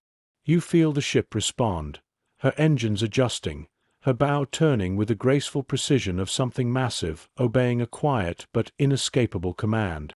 The crew reacts just as swiftly. Below deck, storage compartments open with metallic clanks. Ammunition boxes are inventoried, then closed again. Supply teams check reserves not because battle is confirmed, but because readiness now carries a different meaning. In the galley, the cooks prepare meals with brisk efficiency, understanding that men facing tension need nourishment more than comfort. In the writing room, sailors tuck half-finished letters into pockets, as though unsure when they'll find the next quiet moment to finish their thoughts. You return to the outer deck, where the horizon has transformed into a mosaic of grey silhouettes and shimmering sunlight. A gathering. A quiet one. A heavy one. It feels like standing on the shore of some great shift in the world, not yet visible, but undeniable in the air around you. The wind picks up, tugging at your clothes. The smell of salt intensifies. Far off, one of the ships signals with a long, low blast of its horn. The sound rolls across the water like a haunting, metallic call, answered moments later by another ship, and then another. A chain of notes forming a message too vast for words. We are here. We are waiting. We are preparing. You stand still and let the sound pass through you, deep, resonant, ancient, like the ocean calling its own name. And beneath your feet, Yamato hums with quiet power, not eager, not afraid, but certain. She was born for a moment like this, not of her choosing, but of her design. The horizon darkens imperceptibly as clouds form low and slow. The sea remains calm, but the sky tells a different story. It feels as though the air itself is drawing inward, like lungs preparing to hold a long breath. The fleet waits. Yamato waits. And somewhere, just beyond the visible boundary of the world, fate begins to gather itself like a storm preparing to unfold. When destiny gains a voice. The next morning rises not with softness, but with a muted heaviness that settles already formed on the sea. There is no haze today, no gentle blur at the horizon. Everything is clear, painfully, sharply clear, as though the world itself has decided that this is a day that must be seen without illusion. You step onto the deck, and the ship feels different beneath your feet. Not lighter, not heavier, but steadier, as though she has braced herself. The fleet around Yamato holds formation, grey silhouettes arrayed across the ocean in patient alignment. Destroyers cut clean paths through the water. Cruisers glide with a quiet, grim grace. The sea between them churns softly, reflecting the pale sky in dull silver. Something has shifted. This is no longer preparation. This is transition. You follow the subtle pull drawing the crew toward the interior, down the corridor, past the navigation room, to the place where the ship's heartbeat becomes words. The radio room. Inside, the operators sit rigid, headphones pressed tight, hands poised over knobs and switches as though afraid to break the fragile line connecting them to the outside world. The lamps cast long shadows across their faces, making their expressions difficult to read, but not impossible. You see it. The moment where duty and dread meet for the first time. A clerk steps forward with a sheet of decoded text. His movements are stiff. He bows. An officer takes the paper, his fingers trembling barely enough to notice. The room stills. The officer reads. His eyes move left to right, then back again, as if questioning whether the symbols on the page could possibly mean what they mean. A small furrow forms between his brows, then smooths with the practiced composure of a man who has been trained his entire life to swallow emotion. He hands the paper to the captain. The captain reads slowly, twice, then folds the message with a precision too controlled to be casual. He speaks, not loudly, not urgently, but with a finality that settles on every surface like dust. Orders received. Operation 10 Go is confirmed. The words fall into the room like stones into deep water, sending ripples through every man present. Even the machinery seems to pause, a brief, unnatural stillness before resuming its hum. You feel the shift immediately. Operation 10 Go. A mission known in whispers. A mission with only one end. You watch the faces around you change, not into fear, but something quieter and more devastating, acceptance. The kind that comes from men who understand that what they are being asked to do lies far beyond duty and deep in the realm of sacrifice. You step out of the radio room and into the corridor. The ship seems narrower now, the air thicker, the light dimmer. Word spreads quickly, carried not by shouts or alarms, but by glances, nods, brief murmurs along the deck. Officers move with sharpened purpose. Sailors stand straighter. The entire vessel feels like it has inhaled and is holding that breath, waiting for the next command. On the forward deck, a group of sailors gathers in small clusters. Some lean against the railing, staring out at the horizon. Some kneel to tighten their boots, securing each loop with deliberate care. Others simply sit, hands resting in their laps, absorbing the reality reshaping their futures. You listen quietly as fragments of conversations drift through the air. This is the final mission. We sail knowing we do not return. We go because it was always meant for us. There are no raised voices, no panic, only the calm, unwavering resignation of men who grew up in a culture where sacrifice is not a tragedy, but an honor.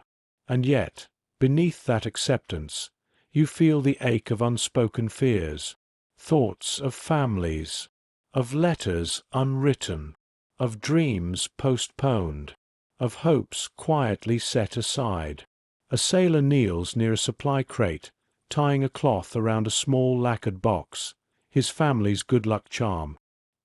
He presses it briefly to his forehead. His lips move in a prayer you cannot hear. Another writes quickly in his journal, pausing often, unsure which words to choose for what may be the final entry. The page remains half-filled, as though even ink cannot keep up with the weight of the moment. The sun climbs higher. Yamato adjusts her course, the bow turning slowly to point toward a distant invisible marker on the sea. Destroyers shift around her, falling into the escort pattern that will define the last chapter of her existence. You feel the deck tilt. The engines deepen. The vibrations sharpen.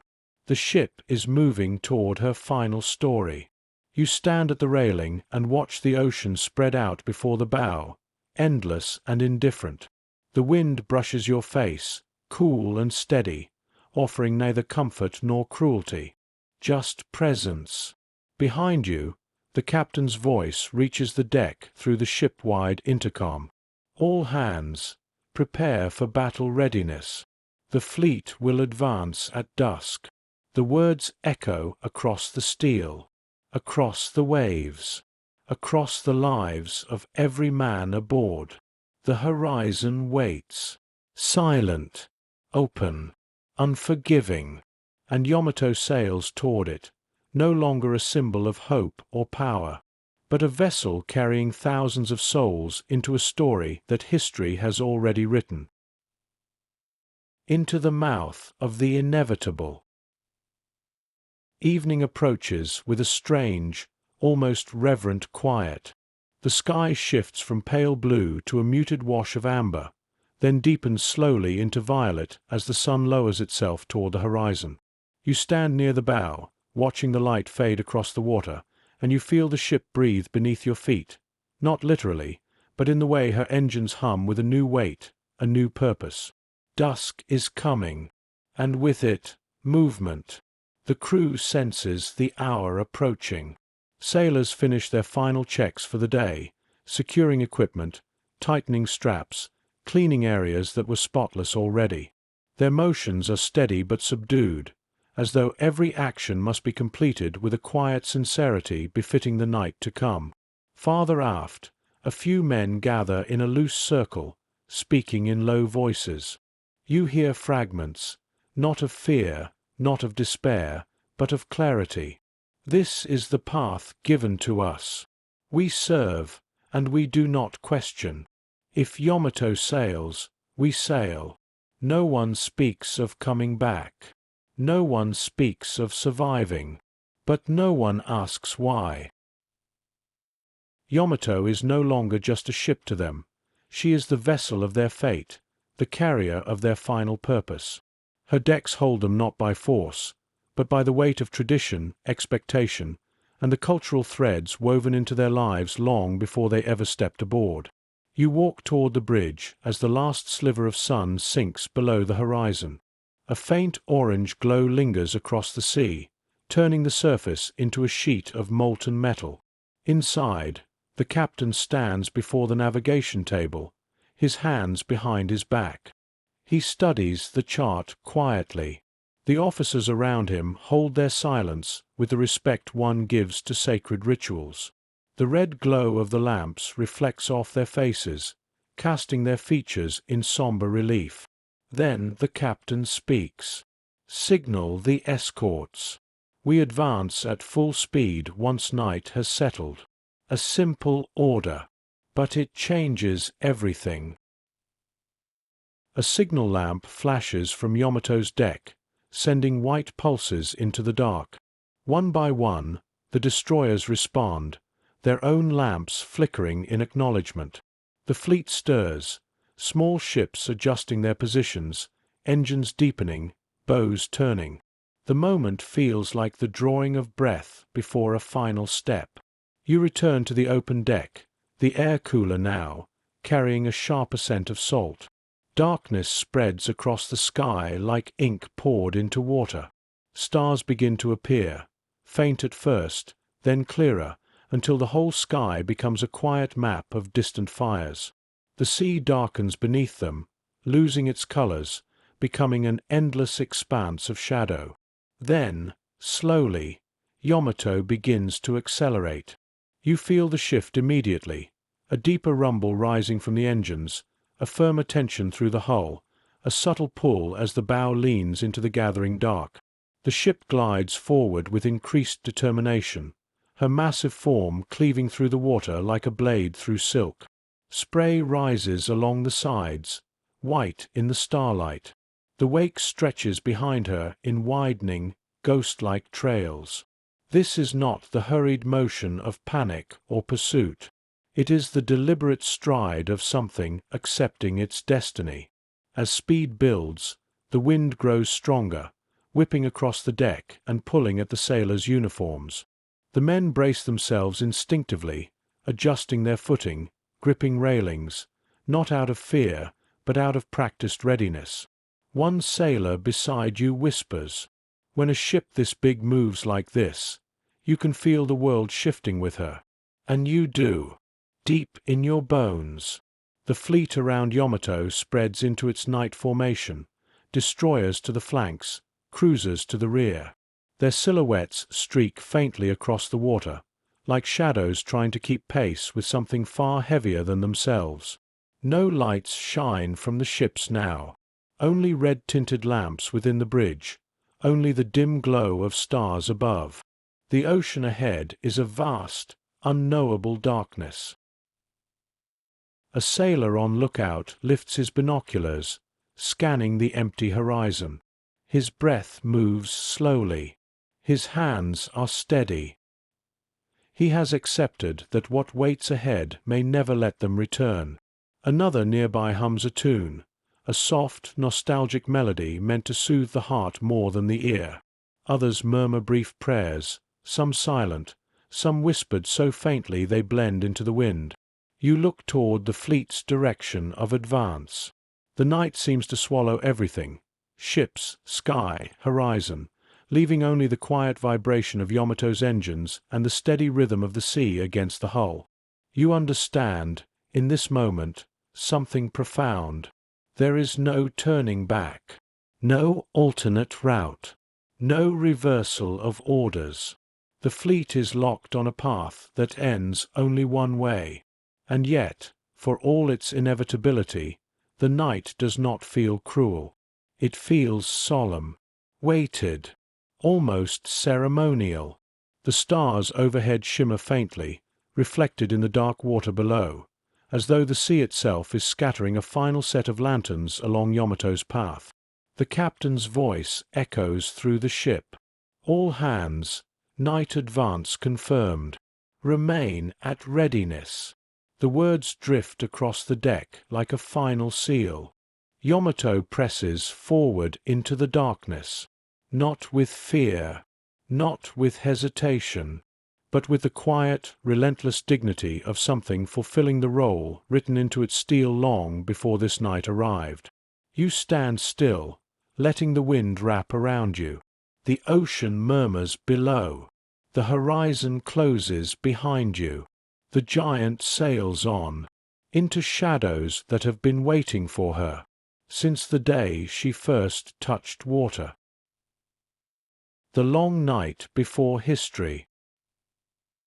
Night settles over the ocean with a weight that feels older than the world itself. You step onto Yamato's deck as the last traces of daylight fade, swallowed by a horizon that no longer distinguishes sea from sky. The darkness is thick, velvety, almost reverent, the kind of night that quiets even the wind.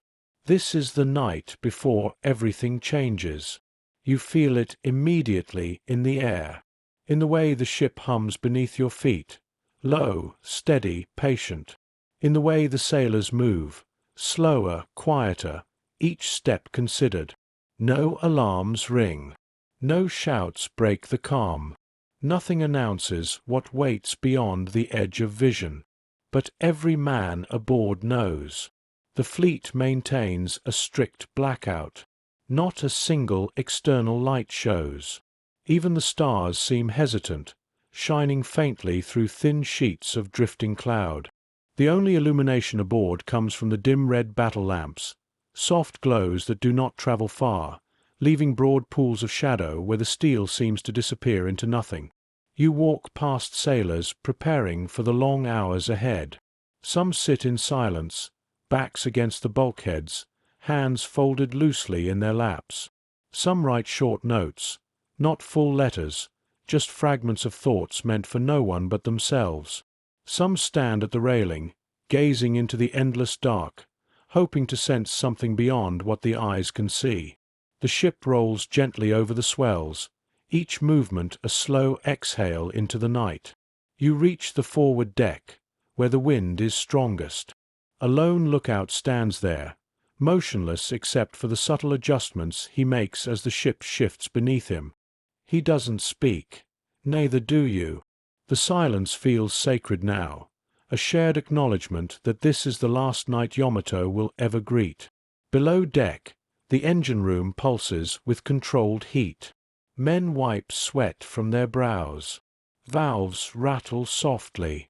Turbines spin in long mechanical breaths. Even here, the atmosphere is different. The usual chatter is gone. Only the necessary words are spoken, sharp, efficient, respectful of the moment. The men understand that they are the heartbeat of the ship tonight, and they treat their work with a solemnity of ritual. Back on deck, the air grows colder as the night deepens. The sea stretches outward in all directions, black and enormous. Waves rise and fall like slow breathing, their crests barely visible except when the faintest glimmer of starlight grazes their edges. Sailors gather near the midship rail, speaking quietly. "Do you think it will be soon?" one asks. "We'll know when we're meant to know," another replies. A third murmurs something about home, but lets the words trail off. Their voices fade into the wind. You continue toward the stern, where the view widens. The faint silhouettes of the escort destroyers appear and vanish as the swells rise, like companions drifting in and out of consciousness. Their presence is comforting in a way, a reminder that even in their final hour, Yamato does not sail alone. The night grows colder still. A thin mist begins to form over the water, small tendrils brushing the ship's hull as if the sea itself is reaching upward, touching the steel that has crossed so many horizons. You stop and let your hand rest on the railing. The metal is cold, slick with condensation. It feels almost alive. For years, this ship had been the embodiment of power, ambition, and national pride. But here, in the quiet hours before dawn, she feels more like an ancient being, a tired titan preparing for its final, unavoidable step into legend. The crew sense this too. You watch as a sailor bows slightly toward the bow, a gesture not of devotion, but of respect. Another touches a charm tied beneath his uniform, eyes closed. Another simply stands with his eyes on the horizon, breathing deeply, absorbing the moment. The night deepens. The sea calms. The wind softens. It feels as though the entire world is holding its breath. And beneath your feet, Yamato sails through the darkness. Not rushing, not hesitating, but moving forward with the quiet certainty of something that already knows its fate. Where men drift into memory. The night grows longer, stretching out like a deep, slow tide. Yamato moves steadily through it, her vast hull whispering against the waves as though trying not to disturb the quiet held between sea and sky. You walk along the starboard passageway, where the wind hums low and continuous, a soft drone beneath the ship's heartbeat. Inside the compartments, the atmosphere is hushed.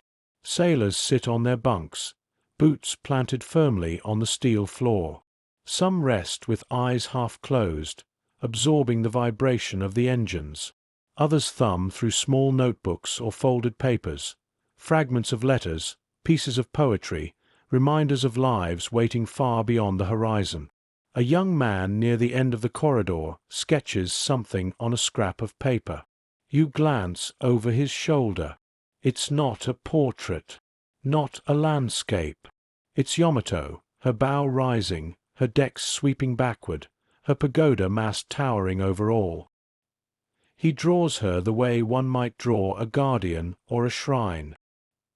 He looks up and offers a faint smile, then folds the paper carefully and tucks it inside his uniform. In the galley, a kettle whistles softly, steam curling upward like a ghost disappearing into shadow. Cooks pour small cups of tea, their movements slow, precise, almost ceremonial. The fragrance of roasted barley drifts through the air, bringing a moment of warmth to a ship full of unspoken thoughts. A petty officer accepts a cup, holds it in both hands, and bows his head before drinking. Not a prayer, but a gesture of grounding, a way to anchor himself in the present moment before the future unravels. You step back onto the deck. The night has deepened into something almost dreamlike. Stars shimmer faintly through a thin veil of mist. The air is cold enough to sting your cheeks. The ocean below is a dark, shifting tapestry, its patterns slow, deliberate, as if matching the ship's measured pace. Two sailors stand near the railing, speaking quietly. "I can't explain it," one says, "but it feels like the sea has changed." His companion nods. "Yes, like it knows." The wind carries their words away. You walk aft, where the wake stretches out in a shimmering ribbon. The water churns softly, illuminated only by the faintest starlight. It looks almost like a path, a line drawn gently between where you've come from and where you must go. For a moment, everything feels suspended. Yamato glides through the night not as a warship, but as a drifting memory, a vast, silent monument crossing the boundary between the living world and the stories that outlast it. The crew feel it too. A sailor kneels beside a coil of rope, hands clasped loosely, head bowed. Another sits on the steel steps, quietly humming an old tune remembered from childhood. Another stands motionless, face lifted toward the night sky, letting the cold air settle into his lungs. Nothing dramatic happens, nothing loud, and yet everything is changing. The night becomes a kind of threshold, a place between what has been and what will not be again. In this suspended world, you sense how deeply the Japanese philosophy of duty and sacrifice is woven into the soul of every man aboard. Not through speeches, not through ceremony, but through a quiet, steady acceptance that settles into the bones. Yamato sails forward, and the crew breathe with her. You rest your hand on the railing, feeling the cold steel beneath your fingers. Far ahead, the horizon remains invisible, swallowed in darkness. Behind you, the wake glimmers faintly, a thin echo of light trailing into the night. And in this moment, between darkness and dawn, between certainty and the unknown, you sense the truth that carries through every man aboard this ship. Some journeys do not end in arrival. They end in remembrance. And Yamato, moving through the deepest silence of a final night, is drifting steadily into hers. First light on a vanishing world. Dawn does not break suddenly at sea. It rises slowly, like a held breath finally released. You feel it before you see it, a subtle thinning of the night, a faint shift in the air, the slightest easing of darkness as Yamato pushes through the last hours of her long, silent crossing. The ship moves steadily, her bow lifting gently over the swells.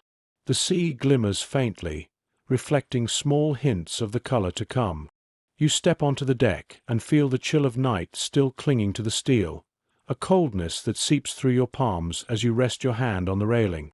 And then, on the horizon, a thin line of pale gold appears, barely visible at first, fragile, soft as dust, but enough to begin revealing the world again. Sailors emerge slowly from the shadows of the superstructure, blinking into the new light. Their silhouettes stretch long across the deck, cast by a sun that has not yet risen but is already reshaping the sky. No one speaks. It is too early for words, too early for the weight they carry. This light feels like something sacred, the kind of dawn you witness only once, when you know it may be the last. You walk forward toward the bow. The sea ahead brightens by degrees, shifting from deep black to blue-gray to the softest, shimmering silver. Every wave begins to hold a faint reflection of the new day, as though the ocean itself is waking reluctantly. A sailor at the rail whispers, "It's beautiful." And it is.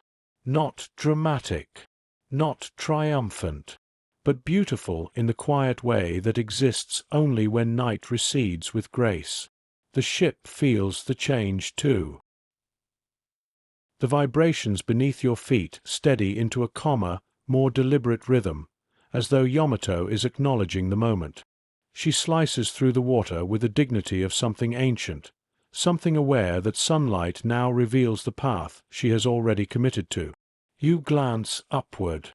The pagoda mast rises through the soft morning haze, its lines sharp against the paling sky. Antenna wires glisten with dew. Thin droplets cling to steel railings. A faint breeze pulls at the sailors' uniforms, lifting edges of cloth and carrying the faintest scent of the coming day. Below deck, the engineers begin their morning checks. You hear distant clinks, the soft thud of boots on metal flooring, and the low murmur of voices confirming the readiness of machinery. The ship's heartbeat continues, steady, patient, resigned. You move aft to witness the sunrise fully. And then it happens. The sun breaks free of the horizon, a slow, glowing sphere rising from the deep, casting gold across the water, turning the sea into a field of shimmering light. Faces soften as the glow reaches the deck. Shadows shrink. Colors deepen. For a brief moment, Yamato glows, her steel plates catching the dawn like burnished armor. But her brilliance carries a heavy truth.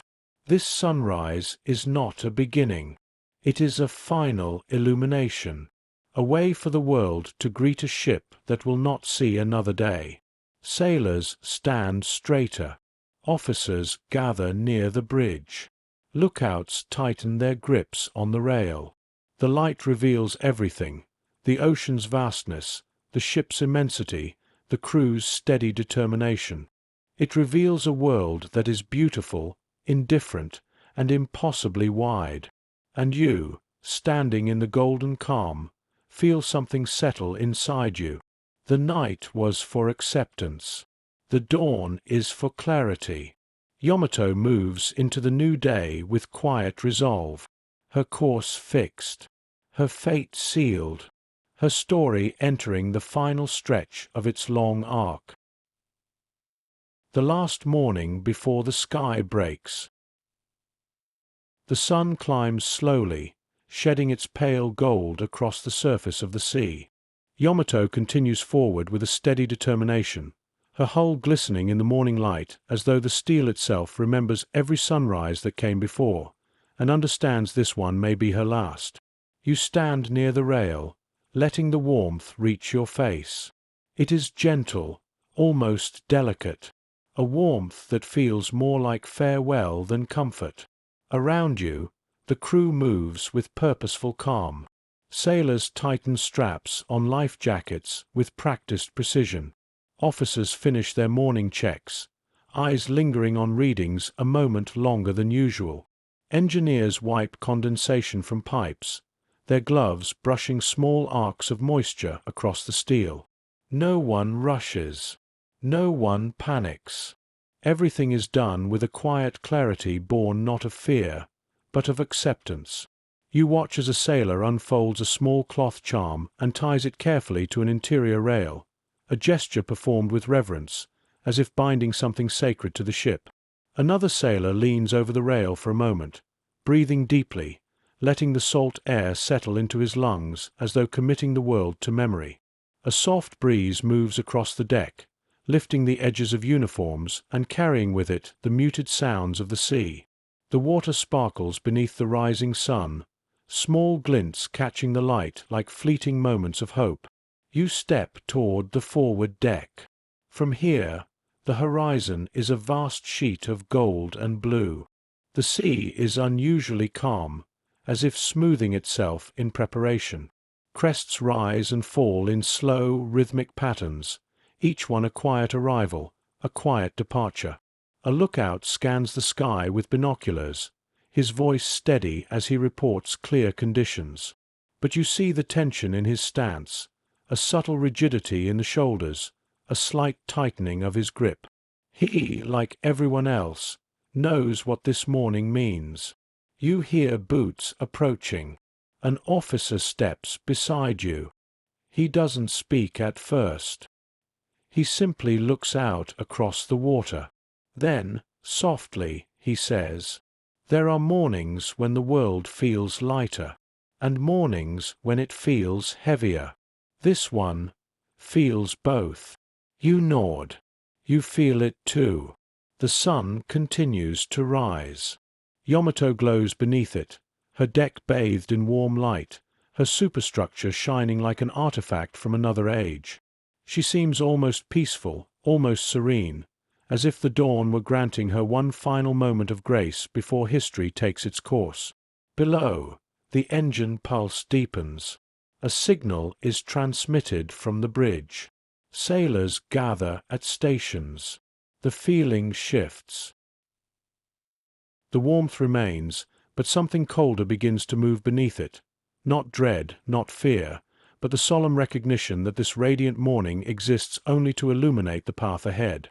You look up at the sky. A few thin clouds drift overhead, shaped like soft brushstrokes across the blue. Birds circle in the distance, their calls faint and fleeting. The air smells clean, untouched, as though the world itself has paused, offering Yamato a moment suspended between what is and what must soon be. A sailor near the port rail whispers, "If the world must change today, at least it began beautifully." The words hang in the air. The sun climbs higher. Shadows shorten. The sea flashes with brilliance. And Yamato, steady, immense, silent, carries her crew forward into a day that will outlive them all. This is the last morning. The sky has not broken yet, but you can feel it gathering. The beauty is real. The calm is real. And so is what comes next. Aftermath. The silence that follows giants. When the sea finally calms, when the echoes fade, when the night that swallowed Yamato releases its last trembling ripple into the dawn, you find yourself standing in a world strangely emptied of weight. The horizon is quiet, the sky is pale, and the water that once heaved beneath fire and steel now lies smooth enough to mirror the first hesitant light of morning. Here, in this stillness, memory becomes a kind of tide. You can feel it lapping at the edges of your mind. The image of a giant borne down by forces far larger than her hull could hold. The hum of her engines fading beneath the roar of waves and flame. The final shudder of steel surrendering to the deep. But the sea tells the story in whispers, not in thunder. It is the whisper of debris drifting on the surface, wooden planks, scorched fragments of paint, oil blooming in patterns as delicate as crushed flowers. It is the whisper of life rafts carrying the bruised and trembling few who survived what thousands could not. It is the whisper of silence where a ship once cast a shadow so large it bent the horizon. You walk among these fragments of remembrance, not with judgment, not with triumph or despair, but with the quiet reverence reserved for endings that carry more sorrow than blame. Yamato's last voyage was not a tale of victory or defeat. It was the final expression of a belief in honor, in sacrifice, in fulfilling one's duty even when the world has already moved past the values that built the vessel. The men who sailed with her carried those beliefs in their bones. You feel them still, in the shape of an abandoned helmet lying on its side, in the faint smell of oil lingering like ghost smoke on the wind, in the memories of those who once stood on the deck and looked toward the horizon with steady eyes, knowing exactly what waited there. The sea cradles these remnants gently. You watch a single shoe drift past you, its laces tangled, its edges softened by water. Once it belonged to a young sailor who laughed during training, who recited poems on the bow, who tied a small family charm to his belt. Now it is only a vessel for memory, floating slowly toward a distant shore that will never know his name. There are no monuments out here, no carved stones, no engraved plaques, only the great, unmarked expanse of water. And yet, the sea itself becomes the monument, a vast, shifting memorial that remembers every life carried down into its depths, not as numbers, not as ranks, but as breaths that once warmed the steel of the ship they tended. You kneel at the water's edge, letting your fingers skim the surface. The ocean is cool, calm, indifferent, and yet not unfeeling. It holds stories in its currents, carries them across continents, folds them into tide and foam. Somewhere far below, Yamato rests, not as the giant she once was, not as the symbol forced upon her, but as a quiet cathedral of steel settled on the ocean floor, a place where light seldom reaches, and where the silence is complete. Yet even there, in that enormous quiet, something remains. Not the roar of battle, not the fear or fire, but the lingering echo of all the lives that gave the ship its heartbeat. When you rise, the sun has climbed higher. Its light spreads gently across the water, turning the surface to soft gold. Birds wheel through the air in slow arcs, their calls thin but hopeful. Life continues, even when giants fall. You breathe deeply, letting the salt air fill your lungs. You let the silence settle. You let the memory of Yamato drift into the places where grief becomes understanding. This was not a story of triumph, nor a story of failure. It was a story of inevitability, and of the men who walked willingly into its shadow. As the wind shifts, a whisper seems to rise from the sea, a quiet reminder that some stories are not told in thunder, but in the gentle way the water closes over the place where something vast once stood. The tide moves, the day warms, the world slowly returns to itself, but the echo remains, carried on the waves, folded into the depths, held softly in the memory of every horizon the ship once touched. You've been part of echoes of war, where stories rise on quiet wings, and the past still circles above us, refusing to land.